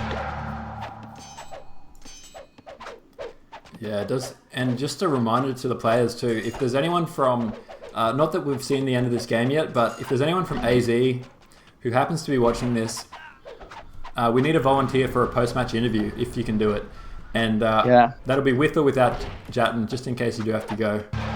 We'll completely understand. But yeah, we would like to do some post-match interviews as well. I can see that we've got Mentalist in the chat, yeah. So maybe also anybody in PLA, if available, we would like to do a post-match interview. Yeah, we're very keen. So anyone that can download, yeah, please download Skype if you can. Start preparing for that.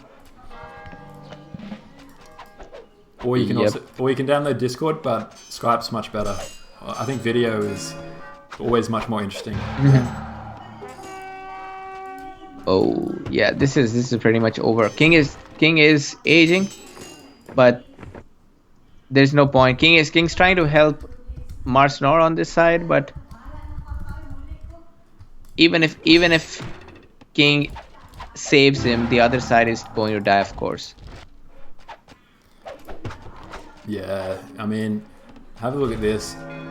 Fringe's Mentalist, aka Fringe. So he's got his Colossus down, and now he's just pushing his weight around. And yeah, look at Monkey's eco. 60 food, 20 wood coming in. Wow, and you got French player on the other side. Yeah, this is what? Who do you think deserves the Mr. Popo award from this game so far? This game is hard to give out the Popo award. I would give it to Monkey this game just because he didn't tower that citrus, which could have saved them so much time and effort. Yeah, I do feel like that might be the first time ever in the history of Rise of Patience that a player has won both the Cron MVP award followed by the Mr. Popo award. Yeah. And I mean, yeah, it just purely came down to not towering. Actually, you can see his... look at this. King is building a tower next to Citrus right now. Finally, somebody's building a tower when the game is almost over. It was about 10 minutes too late. Whoa! Did you see that? What happened? He just moved his capital a second before it was captured. Wow. Perfect timing there. Well done by Monkey. Does Monkey still get the Mr. Popo award given that perfect timing of that cap? We may have to reconsider it. Yeah. He has watched all of his sins. He had two hands on the Mr. Popo award, and then suddenly he's lost his clasp of the award. It's swinging back into contention here for maybe Marsnor.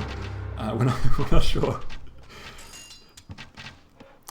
The Mr. Popo award should just... What's the definition of the Mr. Popo award? Maybe biggest blunder, or... Yeah, biggest blunder could be that. Yeah. It doesn't mean you played bad. It just means you made the one thing that, upset your teammates, or... Yeah, or you've brought disgrace to your clan. Yeah. If you bring disgrace to your clan, that's well and truly a Mr. Popo front runner. Oh, and we're gonna see Beijing being captured by the French player very soon. There are 2 towers behind it. I'm not sure how much that's going to affect the French player. Yeah, 3rd tower being built as well. And again, just like anyone that's curious too, if you want to know how to defend your city against all odds, building watchtowers behind your city also strengthens it, avoids it getting capsacked. So if you spam watchtowers, it's a cheap way to delay the inevitable, which is it looks like Immaculate is going to take this cap eventually. Yeah. But plenty of towers though. It's going to take a while. Yeah. Oh, not so long. Oh, actually, Not so long. that's a lot of units there. If he moves his units close enough, despite all those towers... And King is coming over this side. He could help.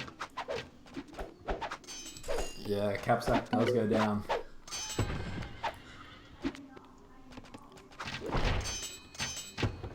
And meanwhile, Monkey is just running around with all of his militia. Screw economy. Who needs that? Yeah, I mean... A young one just came with all of his militia. Oh, wow. Young... He's bringing everything. Yep, he's got no workers left. He said, my citizens have been the hardest workers, sitting there toiling the land, and they need to have some fun on the front lines too. So pitchforks are definitely out here. Yeah. Oh my god. These militia trying to bring down the whole tower by themselves. Yeah, they've got a couple of elite bushies helping them out. They're like, move over. Our pitchforks are much stronger than your massive swords you've got. Oh my god. And, oh wow. Look at Young. The army of the undead are moving north. The White Walkers. These are Spanish villagers. They've had enough with the government. Yeah, they've had enough. They want to take back the streets for the people. Yeah. They're sick of being bossed around. Send us to the front lines, sir. Send us to the front lines. Yeah, finally that city of Kanpur will be taken down. Yeah. Beijing has fallen here. Beijing has fallen. And it looks like PLA is falling as we watch. No attrition. Yeah, those were the last militia from Monkey. His eco is literally 10 and 10. These young brave soldiers coming in, capture this capital. GG's getting thrown out in the chat here. It looks like PLA is calling time on their tournament in Nomadium too. They have fought valiantly here, but it was to no avail. It looks like AZ Dragons just too strong in this best of 5 series.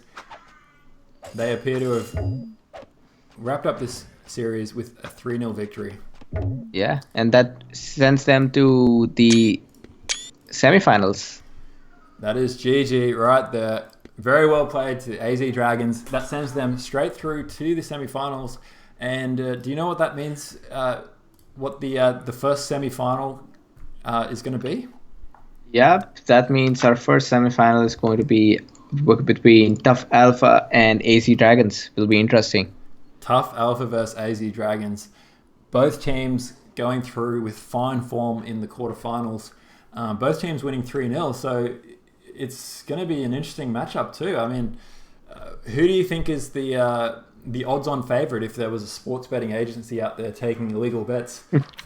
Well, this one's going to be very close. Not a 199 ratio. This one would be actually somewhere 50-50.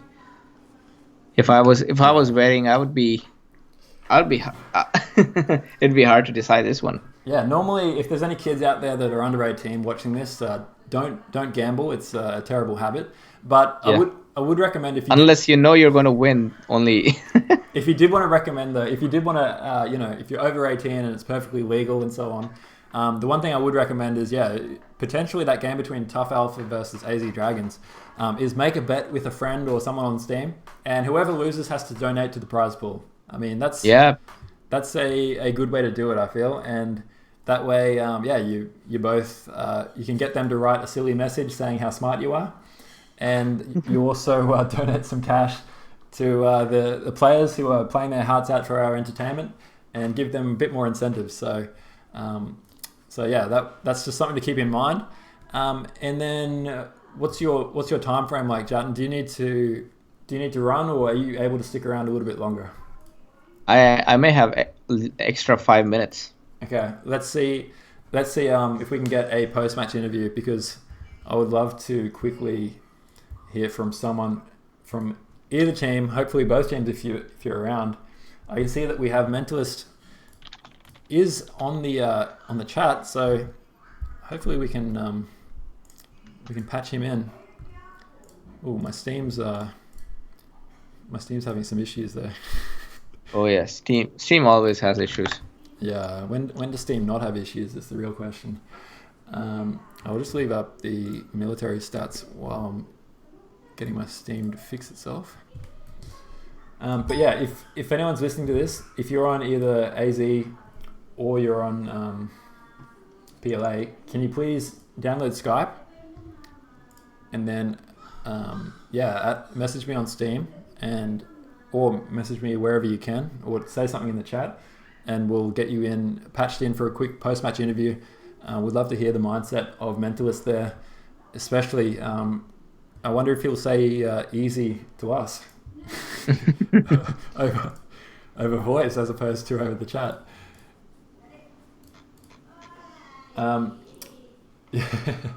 Yeah, we haven't had a Mentalist on stream ever. So that'll also be nice. Yeah, we haven't had Young One. Also, yeah, I don't think we have had anybody from the AC Dragons on stream ever. Yeah, I mean, if Mentalist can't come, if you're out there, you should definitely come on. It'd be good to at least talk to someone just quickly, and hopefully video is preferred. But if you can't get your video working, or you don't have a webcam or something like that, yeah, worst case, audio's okay, but yeah, video's much better, because let's be honest, we like to see who we're talking to. Download Skype on your phone.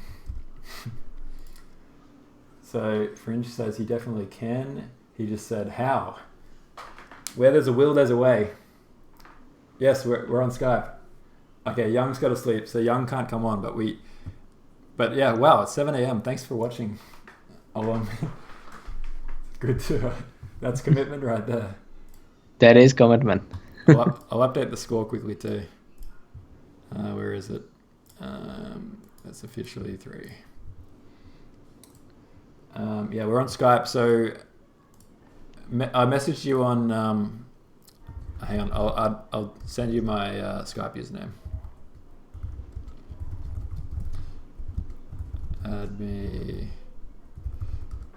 Okay, so I've just messaged Fringe, aka Mentalist, aka Anil. Mm-hmm. So hopefully we'll have a very important post-match interview with the amazing AZ Mentalist very soon. In the meantime, what's your thoughts, Jatin, on the top half of the bracket? So can you just give us a quick recap this morning? Not necessarily revealing the results, but what happened with Dave's cast we tried to cast that on Twitch over on Dave's channel. Oh yeah, so I think Dave lost internet connection, and that's why his stream just stopped in the middle. Ah, okay. Yeah, that's Damn. That's really unfortunate. So I guess we'll have to talk amongst ourselves, and we'll talk to Dave, and hopefully we can get that game cast, because I know that was shaping up to be a really good match. AS Chimera versus Lat Fusion, the final round of 16 game. I do have Fringe here on Skype, so I'll just try and bring him in right now. Give me 1 second. It's been a while since sorry if I'm showing any personal details on the stream.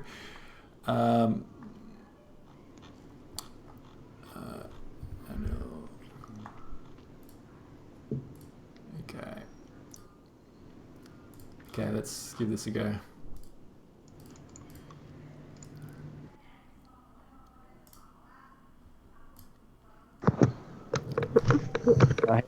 Fringe is... Hello, is Fringe, are you there? Yeah. Hey, bro. Can you hear me? Yeah, we can hear you good. Jatin, can you hear us? Yeah, we can hear you. Yeah, I can hear you. Okay, perfect, man. Just bear with me 1 second. I'm just trying to make the video. How do I get rid of... Is it 7 a.m. in Turkey? That's true. Yeah. Damn, that's real dedication, both you and young one. And did you awake? Did you stay up all night, or have you been sleeping already and you woke up early? I am so tired, but I will speak to you guys. Young one needs to get permission from him girlfriends. That's why he can't speak now. Did you say he has to take permission from his girlfriend? Yeah, that's the problem, you know. Oh man, I mean, he needs. Yeah, that has been recorded on audio, and it's probably going in the Nomadium 3 promo. Okay, no problem. So, what do you prefer to be called? Mentalist, Fringe, Anil? What's your preferred name? My name is Anil. Nickname Mentalist. Mentalist. Yeah. Okay. And yeah, we keep calling you Fringe because that used to be your old name back in the day. Hey, Anil. No problem. Do you have any video, like webcam? No, I don't have. Ah, okay, no problem. Well, we'll just have to stick to audio then. But maybe next time. But yeah, thanks for coming on. And hey, we just wanted to ask you, first of all, what was your feeling coming into this match with like AZ Dragons versus PLA? Were you feeling confident? Were you feeling like it's easy game? First game and last game was easy, but the second game is not easy. In the sea, yeah, me and young one was alone. Imaku didn't do anything. We just let him to go land and win the game at land. Yeah. But game 2 was so hard. The mouse did very good with Bantu. Yeah. But the last game, the Japanese, which is enemy, that guy could go to commerce too. He goes to hanging. That was a very big mistake. Yeah. You should take a risk with Japanese and creating big economy to take sea like me. And I didn't forget to create senator. I couldn't have any metal to create. Oh, I see. Yes. I didn't forget. Okay. That game was totally the mistake of Japanese. He gone to hanging. That was the problem, and the Indians didn't protect the citrus. That's all. So you feel like what happened with that citrus? I mean, you guys kept targeting it over and over. Do you feel like that was part of your plan? Was just to continually deny their citrus? Be honestly, that was the young one plans. I was alone at the sea. He goes to military and creating army to land. When he goes to land army, then we lost the sea. But we capture the citrus, then we attack the sea and capture again the sea. With my big economy, bro. Okay? 150 Japanese economy is important. So you feel like did you show PLA a mentalist masterclass in that game? What class? Like, was that your best game? No. Young one and Imaku is taking the good nations. They are giving to me internations, so I can't show my performance 100%. But of course, I will continue to support my team. We will win this tournament with my rotations, plans, and teamwork. And so in that first match, sorry, Jatin, do you want to go? Have you got any questions before I go on? Oh no, I just saw in the chat. Young one says he also wants to come for Skype. Yeah. Young one, if you can hear this, I'm just messaging you my Skype username, or also Fringe also has it. It's not a big deal, but yeah, I'm just keeping it off stream in case I'm going to get spammed by thousands of people. But while we're waiting for Young to come on and hopefully set the record straight, and apologize on behalf of what Mentalist says in a moment. So Mentalist, in that first game, I felt like, just in the chat, Young, if you can download Skype, that's probably easiest because we're all on Skype right now. Yeah. Especially if you got video chat, that'd be perfect. But if you can't, it's okay. So Mentalist, in that first game, it seemed like your knowledge income is much stronger than your opponent, who was Greek. How did you outboom him so badly? I was lucky, and because the Sikh is too close to my city, and of course I did commerce to again. I will go to commerce to all of the sea maps. The nation doesn't matter, or Sikh. I am the boomer guy. But the Greeks, there is a sea map. You have a gold, you have a knowledge, and Sikh. So you are not going to spend food. You are just going to spend knowledge. So that was a very easy to create a big economy. And after that, I just imagine in my brain I can win the Egyptian in age 3 before the Russian age 4, because I know he has a hanging. Before the start attack, Young one and me, we are just created the plans, and we did it very good. Yeah, that was a very good attack on Monkey. You Yes. easily boosted the morale of your team there. Yes. My raid was very good to metal, so he couldn't create the castle. So he couldn't upgrade the military. So that was very easy to kill Greeks horses. And my 200 economy. So with your 200 economy, out of all your teammates on AZ Dragons, who do you think is the most confident player? Can you ask again? Who plays with the most confidence? Who's the most confident player? Confident? Yeah, confident. Who do you feel has you trust the most to win his side or make something happen? Okay. Imaku is a fighter guy, but the young one is, I trust young one because he's from Turkey. We can speak Turkish sometimes. Imaku didn't join the sea. For example, on the last game, we were alone.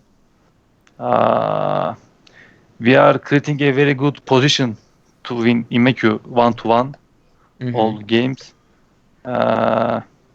But your answer is I will trust both of, but mostly young one. Okay. So we've already created rifts in this team. Yeah, we've already. All we need to do is send Immaculate this link. And have you looked at what the next match is going to be yet? Do you know who you're going to play against next? Yeah, I know. We will play the Sergio's teams, which is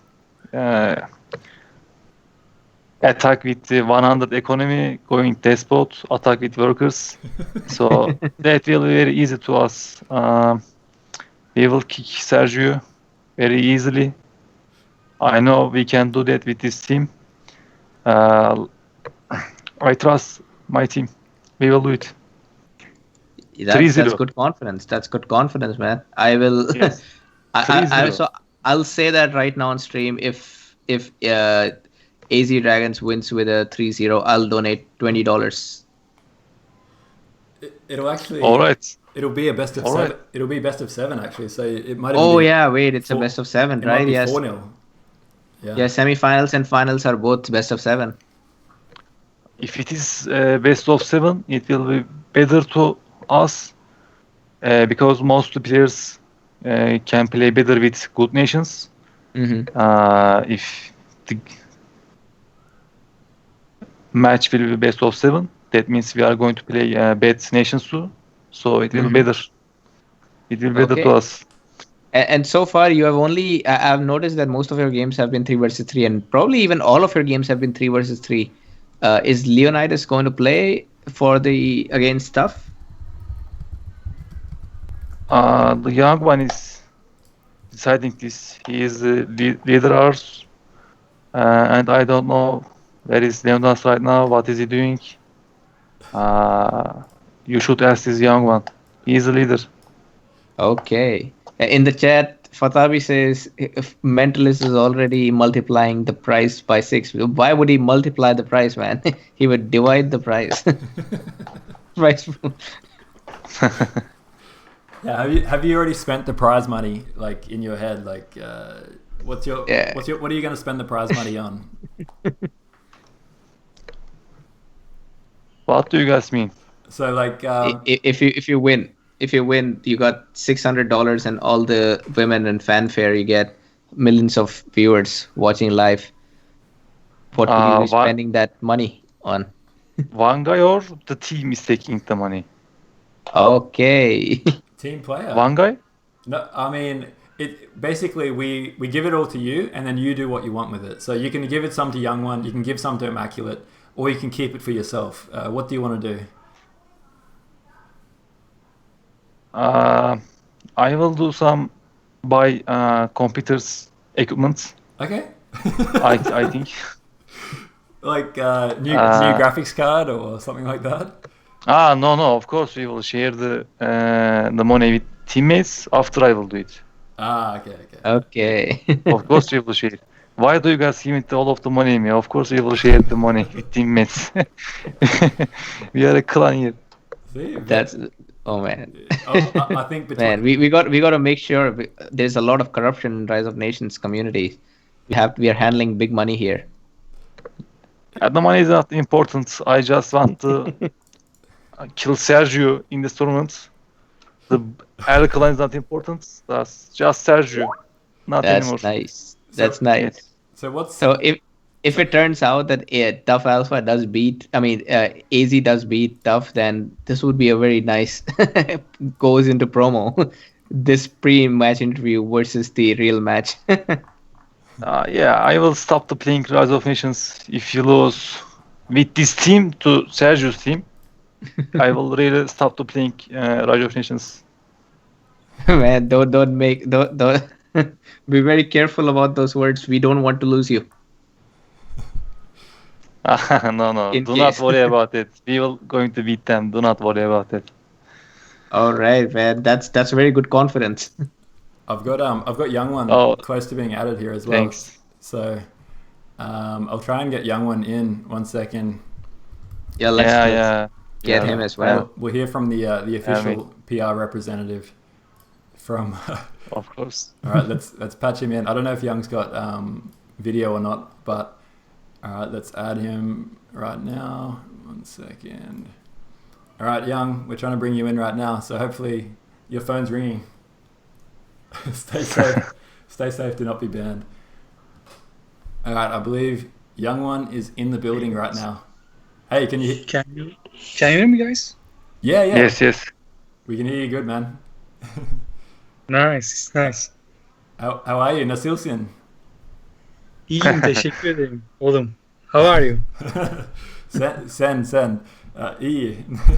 I can. Nice. That's about all the Turkish I can speak. Hey, why don't you ask me to Turkish? Why do you ask young one? I am also Turkish here.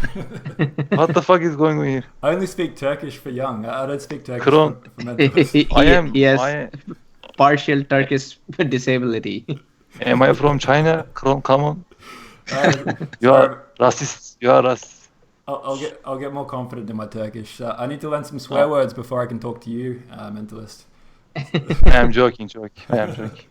So, Go ahead. So Young, what's your thoughts on anything mentalist just told us? Do you want to set the record straight? I want to start with my girlfriend. We had a fight before the game, and she called me in first game. Yeah. I had to answer it. It was voice call. So I was holding my phone with my one hand and playing drone with my other hand. It was really hard to play. So I just parked the bus between my capital and second city. I was just defending, not even raiding. I was not checking my rare resources.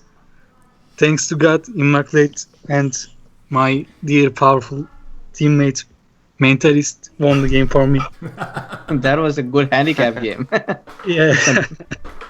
Wow. and Not so, second game. Not second game. so that was the game on Great Lakes, right? The first one. Yeah, and Yeah. second half of Lakes, also first half of Outback.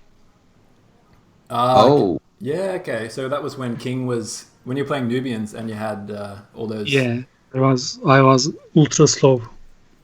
Okay. Yep. Oh, I still think you weren't necessarily that slow. It was just it just seemed like, yeah. What was going on that game with Bantu? It just seemed like, Man, I was like, we are killing his army and he's coming again and again. It was annoying, really. I was just wondering when will that pain ends. Thanks to Imma. Yeah. He created that insane army. Immaculate played a big role in that game. Yeah, he was annoying me really. I was trying to keep my sides. He was keep coming again and again with his huge army. Yeah, what's like? Do you guys have a strategy where you try and like protect Immaculate a bit, let him boom up, and then dominate in the late game? Yeah, we were planning to give him tier 1 nation, and Binge was taking bad ones. We were just trying to make space for him so he can boom better and safely. Yeah. All right, yeah, that did work out. That worked out very well in the first game. And So yeah, I have one question about their game against Tough Alpha. Yeah, So of course. So if you had to rank the top 3 players in Tough Alpha who you think are going to be serious threat to you, who will those 3 players be? I like Sergio mostly and Flames because I like offensive players more than boomers. Okay. And third one probably Mouse. I don't know. They have really good squad. I don't know. Okay. But So you're my first 2 is Flames and Sergio. nice. So Flame Surge, and then you say the third one will be Mouse, Yeah, and that's for both Mentalist and Young One You as well. Young, what's your thoughts? Do you have a different opinion to Mentalist, or do you think the same? yeah, mostly. I think all ideas are That's different. nice. And Young One, do you also stand by what Mentalist said that you guys are gonna win with a 4-0? Yeah, of course, always. We won't lose again. Okay, man, I like this confidence. This is going to be an epic game. You can. I feel like we can start scheduling, right, for the semifinals. We're almost done with all the round of 8s. We have only left one. Yeah, I think as long as we don't get like too far and like have one grand finalist and we have like quarterfinals on the other side of the bracket. Yeah. I feel like that might be too extreme. But yeah, as long as we get to the last quarterfinal casted, yeah, we should be close. I mean, yeah, if you guys can play this weekend, that should be great. yeah, and we'll have to, just a reminder to everyone, we'll have to impose penalties. Like, that'll be the most hyped up game of the tournament so far. I'm sure everyone is going to, like, it's going to break all the records. Like, Tough versus PN5 is already like a massive hit. It's already 750 views, I think. But I feel like AZ Dragons undefeated, you're undefeated. Lost that map against AS, but still so far looking good versus Tough, who have had a rocky path to get there. But like you said, it's Sergio versus Mentalist. I can't wait to watch it. So that will be pretty interesting. So yeah, I just, right when you were talking about the spoiler thing, I feel we should, of course, apart from being extra careful about no spoilers, how about we have none of the players who are playing in the teams, AZ or Tough, none of the players will be allowed to comment on the chats. I think that would be very helpful. What do you say? Yeah, nice idea. I agree. It's okay. Because we see oftentimes the winning team players, they are very active on the chat, so it kind of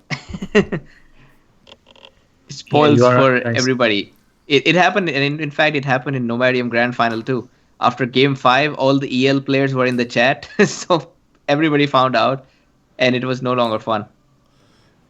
Yeah, that's so true. And also, and just make sure once we play it, I think there's two things we'll do. Firstly, we'll try and cast it as quickly as we can, because the more time that passes, the more chance someone will spoil it. And then secondly, I think just all the players need to sign a non-disclosure agreement before it starts. And if you found you're guilty of spoiling, then you forfeit your prize money.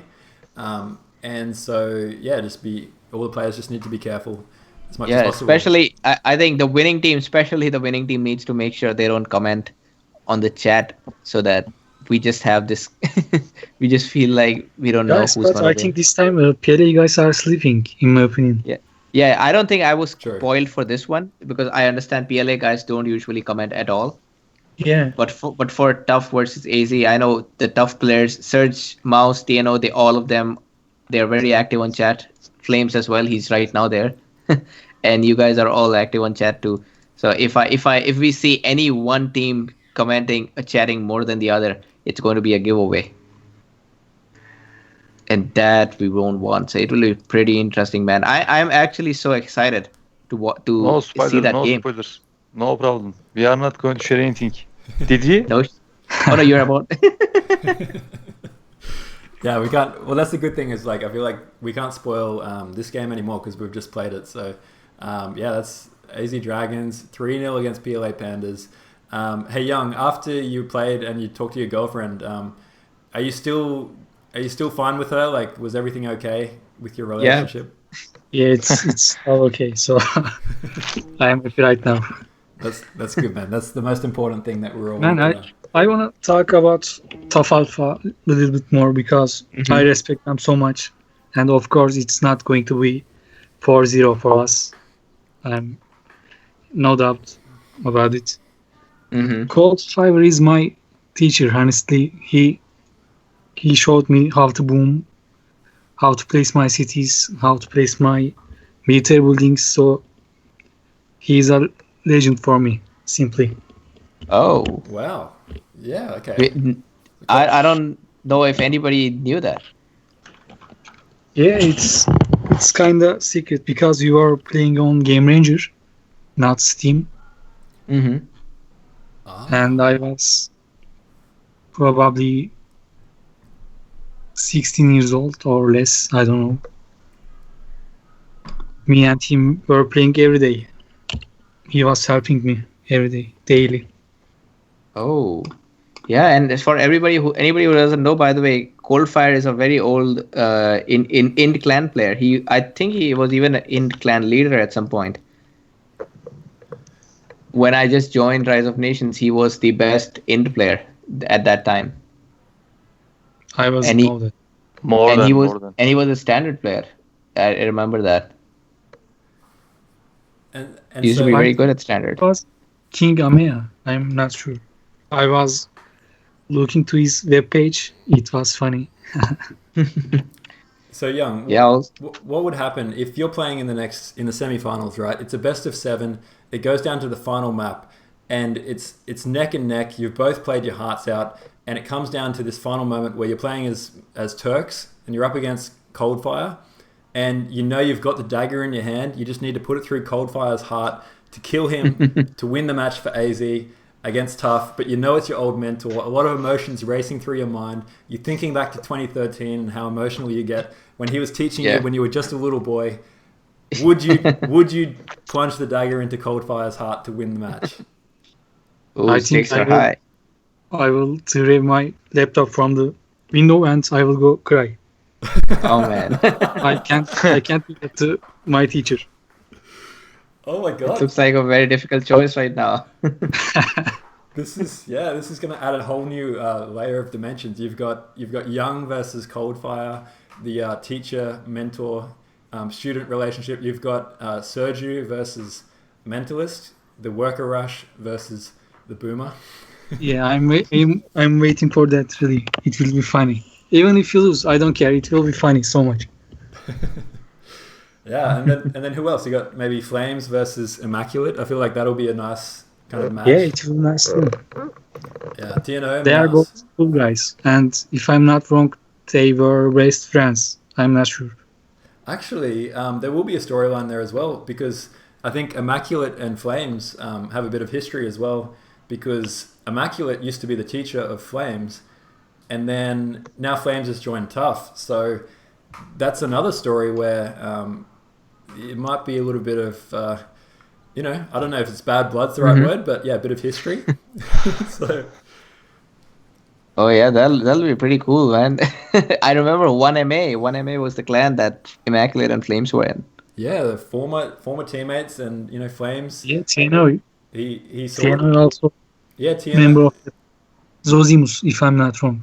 Zosimus, yeah, 1MA Zosimus, remember? TNO used to play for 1MA as well. So yeah, Leonidas as well was 1MA. Yeah, and Phoenix too, probably.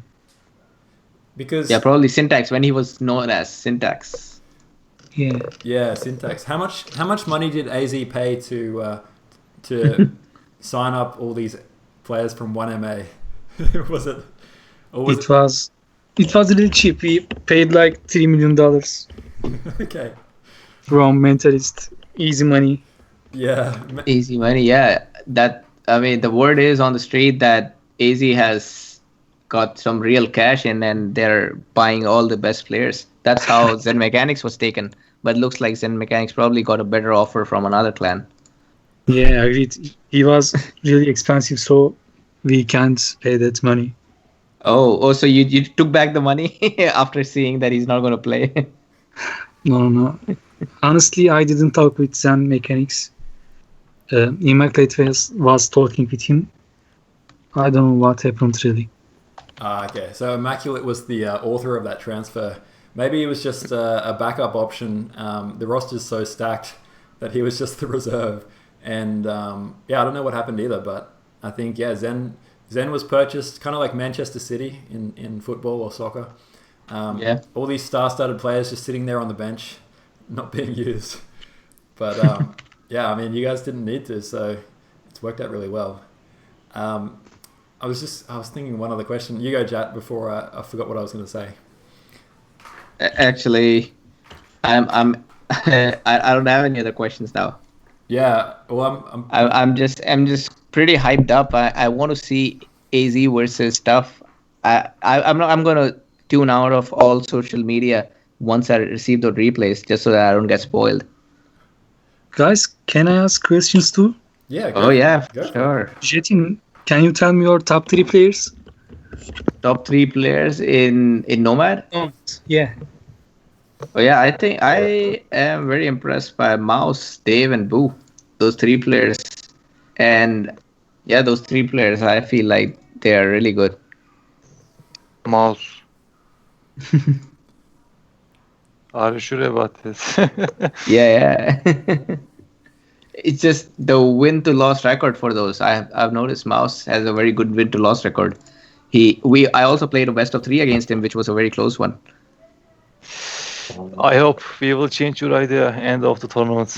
Yeah, let's see, man. I would really like to. If you beat them, you I will have to change mouse with an AZ player.